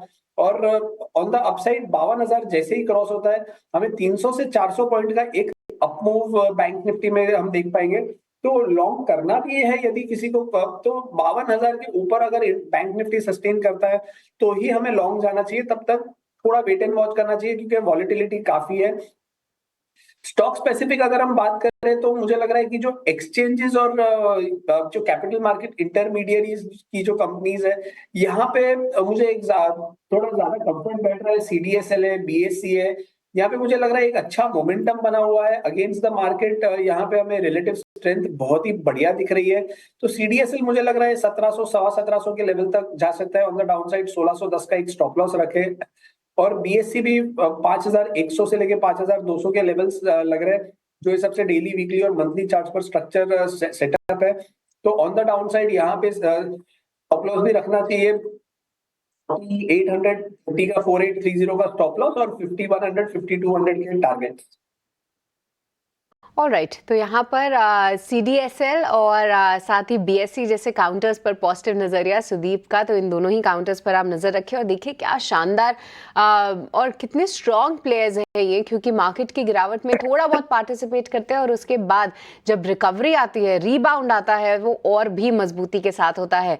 इस बीच अगर हम देखें तो थोड़ी बहुत रिकवरी की जो कोशिश है वो बरकरार है निचले स्तरों से दोनों ही इंडेक्स में, पर आज एक सिलेक्ट फार्मा काउंटर्स में अच्छा रुझान है। और मेरी नज़र बायोकॉन और लॉरस लैब जैसे काउंटर्स पर जा रही थी। आदित्य, अगर मैं आपसे पूछूं इन दोनों में से किसी एक का चुनाव करना हो तो वो कौन सा होगा, क्योंकि दोनों ही काफ़ी वॉलेटाइल काउंटर्स हैं आदित्य। और दोनों की अगर नतीजों की बात करें तो जी हाँ, नतीजे ऑलमोस्ट इन लाइन आए थे, पर मैनेजमेंट की कमेंट्री थोड़ी बहुत उत्साहजनक ज़रूर थी। तो आप कैसे देख रहे हैं इन दोनों ही काउंटर्स को आदित्य? बिल्कुल, ये दोनों स्टॉक जो आपने चुने हैं वो आउट परफॉर्म कर रहे हैं मार्केट को। एंड मेरा ध्यान ज़्यादा लॉरस लैब पे जा रहा है, जो स्ट्रक्चर जिस हिसाब से स्टॉक कंसोलिडेट करके एक फ्रेश लेग ऑफ रैली का अटेम्प्ट दे रहा है। इसका ओवरऑल मीडियम टर्म स्ट्रक्चर काफ़ी पॉजिटिव है। अगर हम एक मोमेंटम बेस्ड ट्रेंड की बात करें तो अभी स्टॉक 505 पे ट्रेड कर रहा है, बट एक बार स्टॉक को 510 निकालने दे जहाँ पे काफ़ी ज़्यादा फ्रिक्शन जोन है। एक बार 510 निकलता है तो स्टॉक एक नई रैली की तरफ जा सकता है टुवर्ड्स लेवल लाइक 520 से लेके 530। तो इस तरीके से एक लेवल बेस्ड पॉजिटिव नजरिया हम लॉरस लैब पे बनाएंगे। तो लॉरस लैब यहाँ पर नज़र ज़रूर रख सकते हैं। जो चार्ट स्ट्रक्चर है, जो कंसोलिडेशन से स्टॉक बाहर निकला है, वो ज़्यादा बेहतर लग रहा है आदित्य को। पर आदित्य, इसी के साथ साथ एक बार डिवीज़ लैब पर भी अपनी राय दे दीजिए। देखिए सिमिलर स्पेस से ही है, CDMO स्पेस से, और मैं जब आप बात कर रहे थे तो मैंने चार्ट पे देखा कि अपने प्रीवियस डे हाई को क्रॉस कर रहा है, सपोर्ट ले लेके ये ऊपर की चाल अपनी तय कर रहा है। 6,000 के ऊपर निकला है आदित्य, क्या यहाँ पर भी कोई ट्रेड बनेगा फ्रेश? बिल्कुल यहाँ पे फ्रेश ट्रेड बनेगा। 6000 एक जोन था जहाँ पे काफी सारे कॉल राइटर एक्टिव थे, बट अभी पुट राइटर्स ने मात दे दी है कॉल राइटर्स को, और यहाँ पे एक fresh I think rally start हो रही है, तो इसको करंट लेवल से भी बाय किया जा सकता है। 6030 पे स्टॉप लॉस लगाना चाहिए 5900 का, और टारगेट रहेंगे 6100 से लेके 6190 के। ठीक है, तो डिवीज़ लैब यहाँ पर भी 6150 के टारगेट्स के लिए आप प्ले कर सकते हैं। ये स्टॉक पर भी आप नज़र रखिए। पर देखिए जिस तरीके से पूरी चाइना की पॉलिसी अनाउंसमेंट्स को लेकर फोकस है, ऐसे में मेटल काउंटर्स में फिर से चमक आती हुई दिखी है। कल हमने इंटरनेशनल बाज़ारों में भी देखा था कि कॉपर हो, जिंक हो, इन सब में ही एक अच्छा रुझान था। और आज देखिए, हालांकि सेल एक आप उसको सेल को अगर किनारे कर दे तो वो अपनी चाल तय ज़रूर कर रहा है नतीजों के दम पे, वहाँ पे कमज़ोरी ज़रूर है। पर इसके अलावा वेदांता, नैल्को, ये कुछ एल्यूमिनियम से रिलेटेड स्टॉक्स है जो कि काफ़ी मजबूत हैं। एक बार सुदीप आपसे समझना चाहेंगे मेटल्स पे क्या नज़रिया रख रहे हैं आप फिलहाल, और ख़ास तौर से वेदांता और नैल्को, क्या इन दोनों में से कोई स्टॉक होगा जहाँ पर एक फ्रेश एंट्री, फ्रेश ट्रेड के मौके हैं? Good morning Srishti ji. सृष्टि जी, मुझे लग रहा है जो हिसाब से मेटल काउंटर्स की अगर हम बात करें तो यहाँ पे काफी डाइवर्जेंट व्यूज है। पहले तो अगर हम निफ्टी मेटल इंडेक्स को अगर ध्यान से देखें तो यहाँ पे जो बीच में एक दो दिन का जो अपमूव आया था ट्यूसडे और वेनेसडे को, जहाँ पे इंडेक्स ने 3-4% का एक अपमूव दिखाया था, तो उसके बाद एक फॉलो अप बाइंग नहीं आया और वहां से सेलिंग प्रेशर आ गया 9600 9700 के आसपास से मेटल इंडेक्स में, और लोअर टॉप्स बन रहे हैं यहाँ पे। और साथ ही साथ एक इंपॉर्टेंट चीज ये भी गौर करनी है कि डॉलर इंडेक्स 105 के ऊपर सस्टेन कर रहा है, which is negative for the metal space as a whole. तो यहाँ पे काफी स्टॉक्स नेगेटिव हमने कल भी देखे थे, मोमेंटम में थे मेटल्स में। एंड अगर हम हिंडाल्को को देखें या दूसरे वेदांता को देखें, ये सबका एक अभी स्ट्रक्चर नेगेटिव हो चुका है, और बायोन डिप्स का स्ट्रक्चर नहीं रहा है जो पहले 1-2 महीने पहले रहा करता था। तो मुझे लग रहा है यहाँ पे थोड़ा वेट एंड वॉच करना चाहिए। लोअर लेवल्स यहाँ पे थोड़े और भी आ सकते हैं, बिकॉज मेटल इंडेक्स में भी मंदी थोड़ी हो सकती है। पर अगर हम नैल्को को देखें तो विद इन द सेक्टर ये एक आउट परफॉर्मर है। हायर टॉप, हायर बॉटम, एक लेवल पे कंसोलिडेशन, और कंसोलिडेशन में से फ्रेश ब्रेकआउट। तो मुझे लग रहा है out of all metal stocks अगर मुझे किसी को चुनना है, कोई एक या दो काउंटर्स, तो उसमें से पहला नाम नैल्को का ही होगा। एंड मुझे लग रहा है यहाँ पे ये जो स्टॉक है, जब तक ये 240 का एक ट्रेलिंग स्टॉप लॉस रख के हम चल सकते हैं, और ऑन द हायर साइड 253 और 257 के लेवल्स ये स्टॉक में नजर आ रहे हैं मुझे। बात सही है एक्चुअली सुदीप। सेंटिमेंट जो है मेटल्स का थोड़ा सा खराब हुआ है, जिसके चलते मजबूती पर भी भरोसा नहीं किया जा रहा है। लेकिन नैल्को 246 के लेवल्स पर करीब 3.5% की मजबूती है, जिस पर नजर रहनी चाहिए। इसके अलावा जो काउंटर्स के नतीजे कल आए और आज जिनके नंबर्स आने वाले, क्विकली उन पर एक नजर डाल लेते हैं। ल्यूपिन, कमिंस के अच्छे नतीजे आए, नतीजों के ठीक बाद स्टॉक में किस तरह के सेंटिमेंट्स नजर आ रहे हैं क्विकली देख लेते हैं। ल्यूपिन के स्टॉक प्राइस में अच्छी मजबूती के साथ ट्रेड देखेंगे आप। कमिंस पर भी नजर होनी चाहिए। इंडियन होटल्स अच्छे नतीजे, और नतीजों के ठीक बाद हम देख रहे हैं अच्छा मोमेंटम हमारे टेक्निकल एक्सपर्ट्स के रेडार पर भी है। एस्ट्रल नतीजे ठीक ठाक, लेकिन नतीजों पर इनफैक्ट दबाव देखने को मिला था, और उसी का एक इम्पैक्ट है जो कि एस्ट्रल पर, ब्रोकरेजेस के भी रेडार पर आधे से 1% की बिकवाली। आज के सत्र में एसबीआर, टाटा मोटर्स दोनों पर ही नजर रहेगी, और दोनों नतीजों से पहले कॉशियस आउटलुक दिखा रहे हैं। और इसके अलावा अगर देखें पीएफसी, आरईसी, पीएफसी के नतीजे आने वाले हैं। पीएफसी, आरईसी दोनों के चार्ट्स पुल अप कर लेते हैं। नतीजों से ठीक पहले पीएफसी में हम देख रहे हैं कॉशियस आउटलुक, 460 के स्तरों पर आधे % की गिरावट। आरईसी भी बिकवाली झेलता हुआ करीब 1% की कमजोरी के साथ। आदित्य, आरईसी, पीएफसी पर आपका आउटलुक दीजिए। देखिए पीएफसी पे पॉजिटिव नजरिया बन रहा है, 461 चल रहा है। यहाँ से स्टॉक को खरीदा जा सकता है। स्टॉप लॉस रहेगा 455 का, और टारगेट रहेंगे 466 से लेके 470 के। सिमिलरली अगर आप आरईसी में भी देखें तो पॉजिटिव ट्रेंड वहाँ पे भी बना हुआ है। इसको भी बाय किया जा सकता है 523.50 में। स्टॉप लॉस रहेगा 519 का, और टारगेट रहेंगे 527 से लेके 530 के। ठीक है, 530 तक के टारगेट्स आरईसी के चार्ट्स पर नजर रहनी चाहिए। लेकिन इस बीच इंडियन होटल्स की अगर बात करें, नतीजे हर लिहाज से अच्छे खासे देखने को मिले और नतीजों के ठीक बाद ब्रोकरेजेस के पॉजिटिव रेडार पर भी ये स्टॉक देखने को मिला। इनफैक्ट टारगेट प्राइसेस में भी बढ़ोतरी कुछ तमाम ब्रोकरेजेस ने की। रेवेन्यू प्रॉफिट के फ्रंट पर जो अपटिक देखने को मिली थी, नतीजों के बाद मैनेजमेंट की कमेंट्री जो है वो काफ़ी इंपॉर्टेंट रही और इस कमेंट्री में क्या कुछ खास रहा और ब्रोकरेजेस की क्या राय रही, इस पर एक डिटेल रिसर्च की है शरद ने। आइए शरद से समझते हैं। शरद बताइए। जी बिल्कुल, इंडियन होटल्स के नतीजे तो अनुमान से बेहतर आए हैं, लेकिन जो अर्निंग्स कॉल में भी जो है मैनेजमेंट की कमेंट्री बहुत स्ट्रांग रही है। खास करके जो वेडिंग सीज़न है और जो हॉलीडे सीज़न का डिमांड आ रहा है उस पर एक बहुत बुलिश नज़रिया बन रहा है और ओवरऑल जो इंडस्ट्री है एक अप साइकिल में चल रही है, एक लॉन्ग टर्म ट्रेंड की जो है ग्रोथ देखने मिल रही है। इनका टारगेट है कि 25 होटल खोलेंगे वित्त साल 2025 में और 30 होटल खोलेंगे वित्त साल 2026 में। जिंजर की जो ब्रांड है वहाँ पे अच्छी मोमेंटम देखने मिल रही है और फर्स्ट हाफ FY25 में भी अच्छी ओपनिंग्स आई हैं। कुछ नई कॉन्ट्रैक्ट्स भी आई हैं क्लैरेजिस होटल्स का इंडिया और नेपाल के मार्केट्स को लेके और इसके अलावा 55% स्टेक को राजस्केप होटल्स में भी लेने वाले एक एक्विजिशन आया 18 करोड़ रुपए का और जो सरप्लस कैपेसिटी रहेगी वो ग्रीनफील्ड एक्सपेंशन के लिए रहेगा। वेडिंग सीज़न पे खास करके उन्होंने कहा कि जो सेकेंड हाफ है वहाँ पे 30% ज़्यादा वेडिंग्स जो हैं होने वाले हैं, तो ये एक बहुत बड़ा बिजनेस रहता है कंपनी के लिए। ब्रोकिंग की बात करें तो इन्वेस्टेक की व्यू है मेंटेन होल्ड, लेकिन टारगेट प्राइस बढ़ा दिया है 630 से बढ़ा के 720 रुपीज़ पर शेयर कर दिया है। ARR जो उसका रेवेन्यू रेट होता है वो जो है बढ़ने वाला है और उसके कारण जो है अच्छी परफॉर्मेंस कंपनी की दिखने वाली है सेकेंड हाफ में। और उन्होंने ये भी कहा है कि ओवरऑल टेलविंड्स जो है बहुत सारे आ रहे हैं इंडस्ट्री के और कंपनी स्पेसिफिक भी, और मार्जिन्स जो है सस्टेन कर सकते हैं अगले 2 साल में 30% के ऊपर 32 to 33% का, और पैट का ग्रोथ जो है एक्सपेक्टेड अगले 3 साल में 24% का रहेगा। ये इन्वेस्टेक का व्यू है।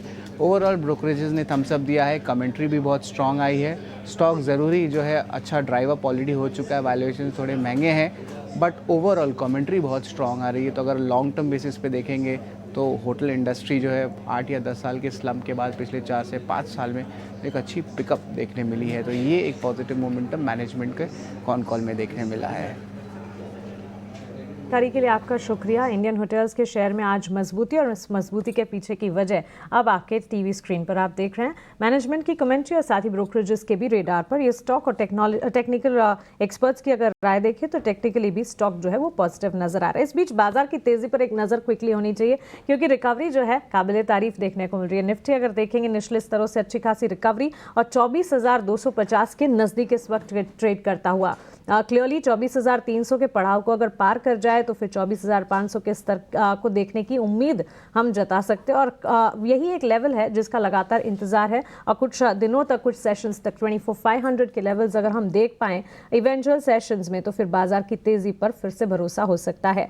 इस वक्त अगर आप देखेंगे सेंसेक्स में निचले स्तरों से 600 अंकों की मजबूती देखी जा चुकी है। बैंक निफ्टी देख रहे हैं निचले स्तरों से करीब 300 अंकों की मजबूती और मिड कैप और स्मॉल कैप भी पीछे नहीं रहे। 150 अंकों की मजबूती आप देखेंगे स्मॉल कैप में और मिड कैप में करीब 400 अंकों की तेजी। तो ब्रॉडर मार्केट्स में भी स्टॉक स्पेसिफिक एक्शन आपको मिल जाएंगे और लार्जर प्लेयर्स में भी एक्शन जो है वो बिल्कुल नजर आएगा। सेक्टर स्पेसिफिक इस मजबूती में सबसे ज्यादा कंट्रीब्यूट कौन कर रहा है? आईटी सेक्टर है जो कि कंट्रीब्यूट कर रहा है, चाहे लार्जर प्लेयर्स हो लाइक विप्रो, टेक महिंद्रा या फिर मिड कैप प्लेयर्स हो। अच्छी खासी मजबूती के बीच ट्रेड देखने को मिल रहा है। परसिस्टेंट सिस्टम के चार्ट्स को एक बार पुल अप करेंगे, अच्छी मजबूती के साथ ट्रेड। कल के सत्र में भी हम इस स्टॉक को डिस्कस कर रहे थे जहां मजबूती नजर आई और आज भी इस स्टॉक में तेजी है। सुदीप, आपसे जानना चाहेंगे मिड कैप आईटी प्लेयर्स और साथ ही आईटी में लार्ज कैप प्लेयर्स में आपके चुनिंदा स्टॉक्स कौन से होंगे?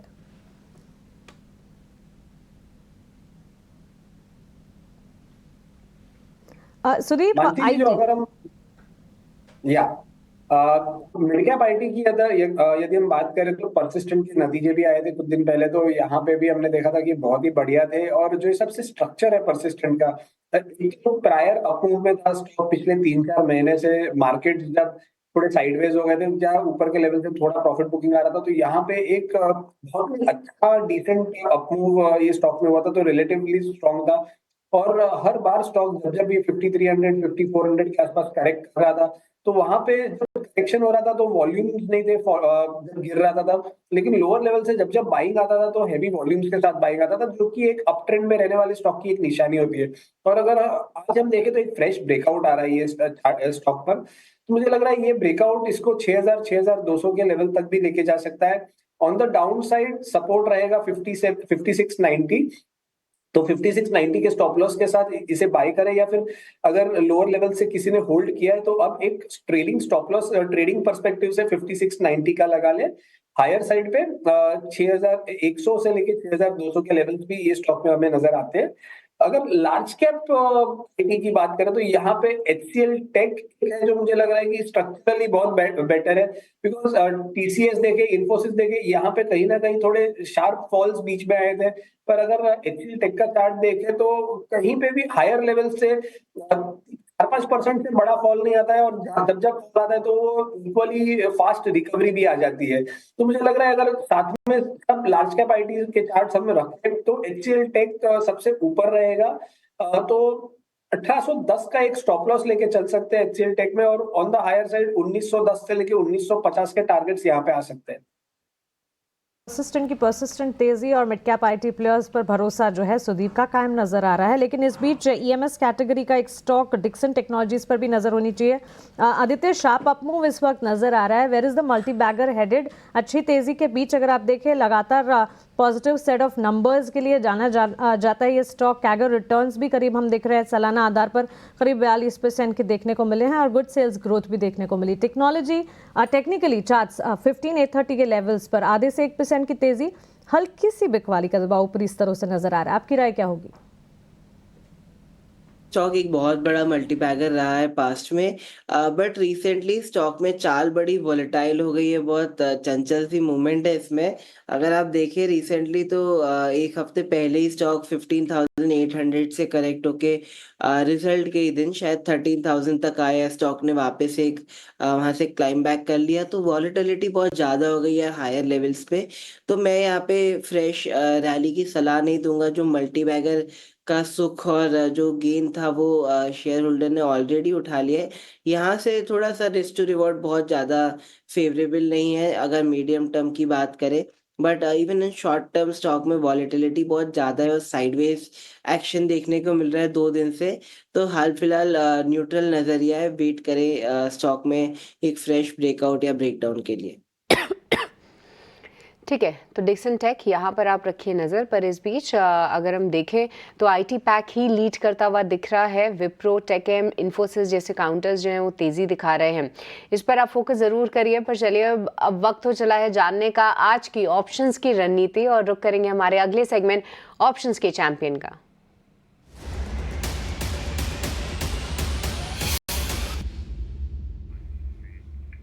तो आज के ऑप्शंस की रणनीति बताने के लिए हमारे साथ ध्वनि पटेल जुड़ चुके हैं। ध्वनि, वेरी गुड मॉर्निंग, बहुत बहुत स्वागत है आपका। बताइए ध्वनि, आज की ऑप्शंस की रणनीति कहां पर है? गुड मॉर्निंग आपको भी। यहाँ पे ऑप्शन का ट्रेड आज का जो हमारा बनता है वो है सीमेंस के अंदर, कंडीशनल कॉल रहेगी यहाँ पे। ओवरऑल यहाँ पे अगर आप चार्ट स्ट्रक्चर देखें तो पॉजिटिव साइड का मोमेंटम इसके अंदर देखने को मिल रहा है। आज के सत्र में स्टॉक अपनी जो इम्पोर्टेंट शॉर्ट टर्म ईएमएस होती है उनके ऊपर ट्रेड कर रहा है, और आपको मोमेंटम का भी on a positive side crossover देखने को मिल रहा है।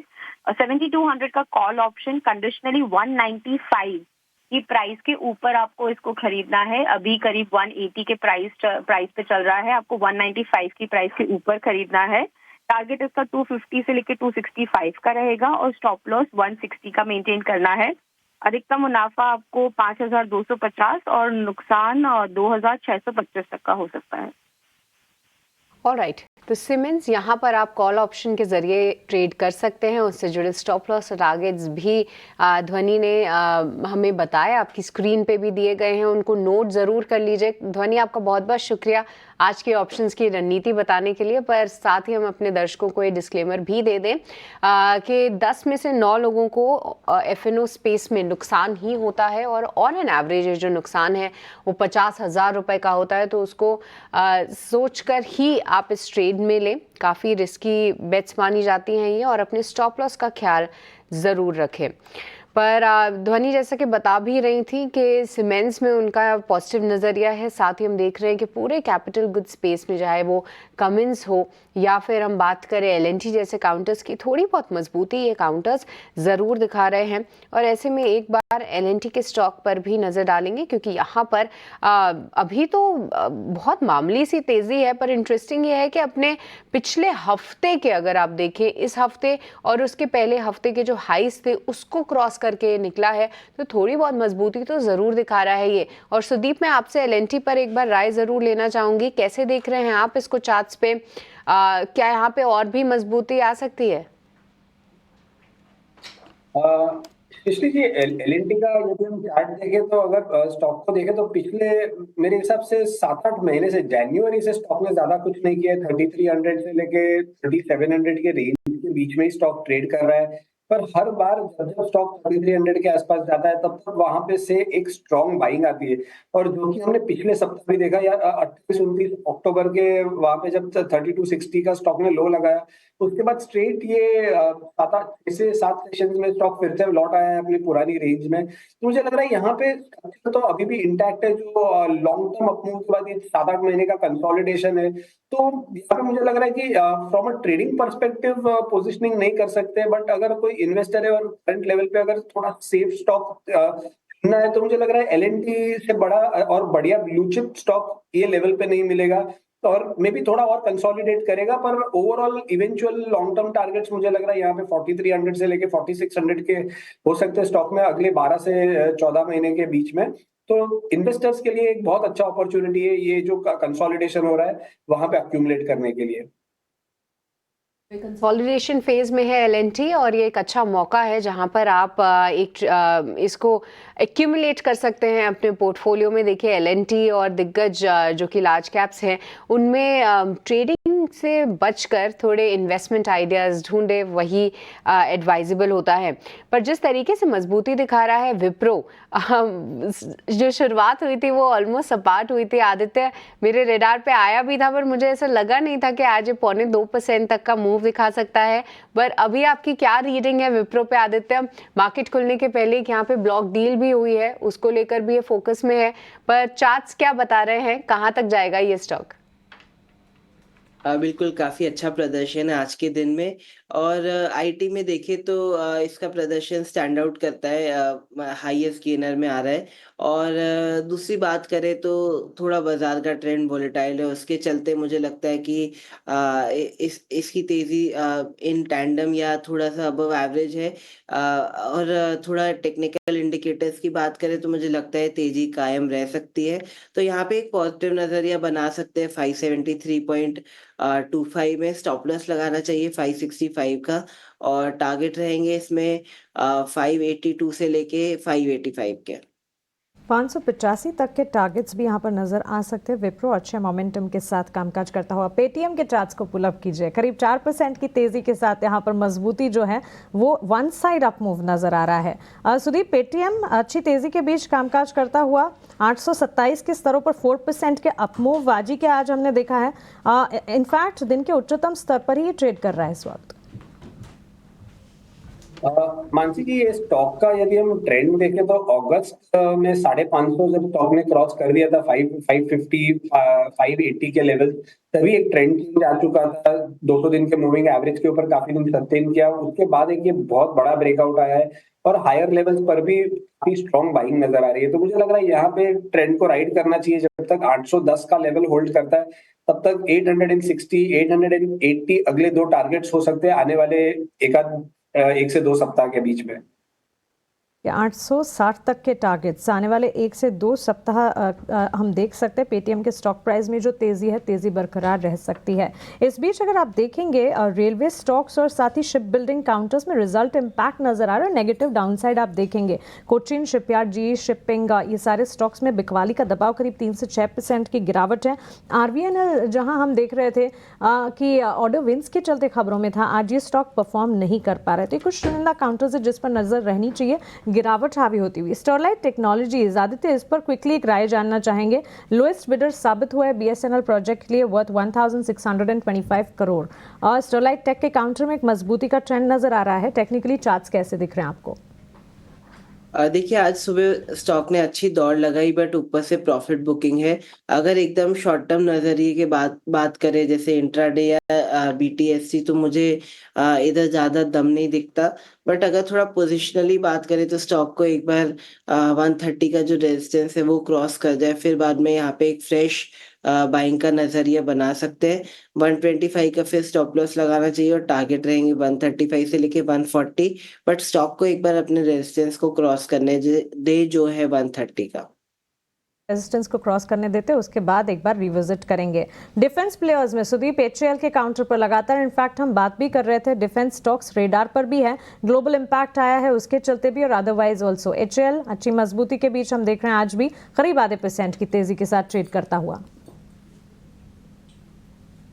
मानसी जी अगर हम डिफेंस प्लेयर्स में देखें तो एचएल में जरूर से ये 4200 4250 के जोन में जहां पे हमने देखा पिछले ऑलमोस्ट एक महीने से 8 अक्टूबर के बाद ये 2 से 3 लोज यही जोन में आपने रजिस्टर किया और उसके बाद अब धीरे धीरे एक रिबाउंड करने की कोशिश कर रहा है।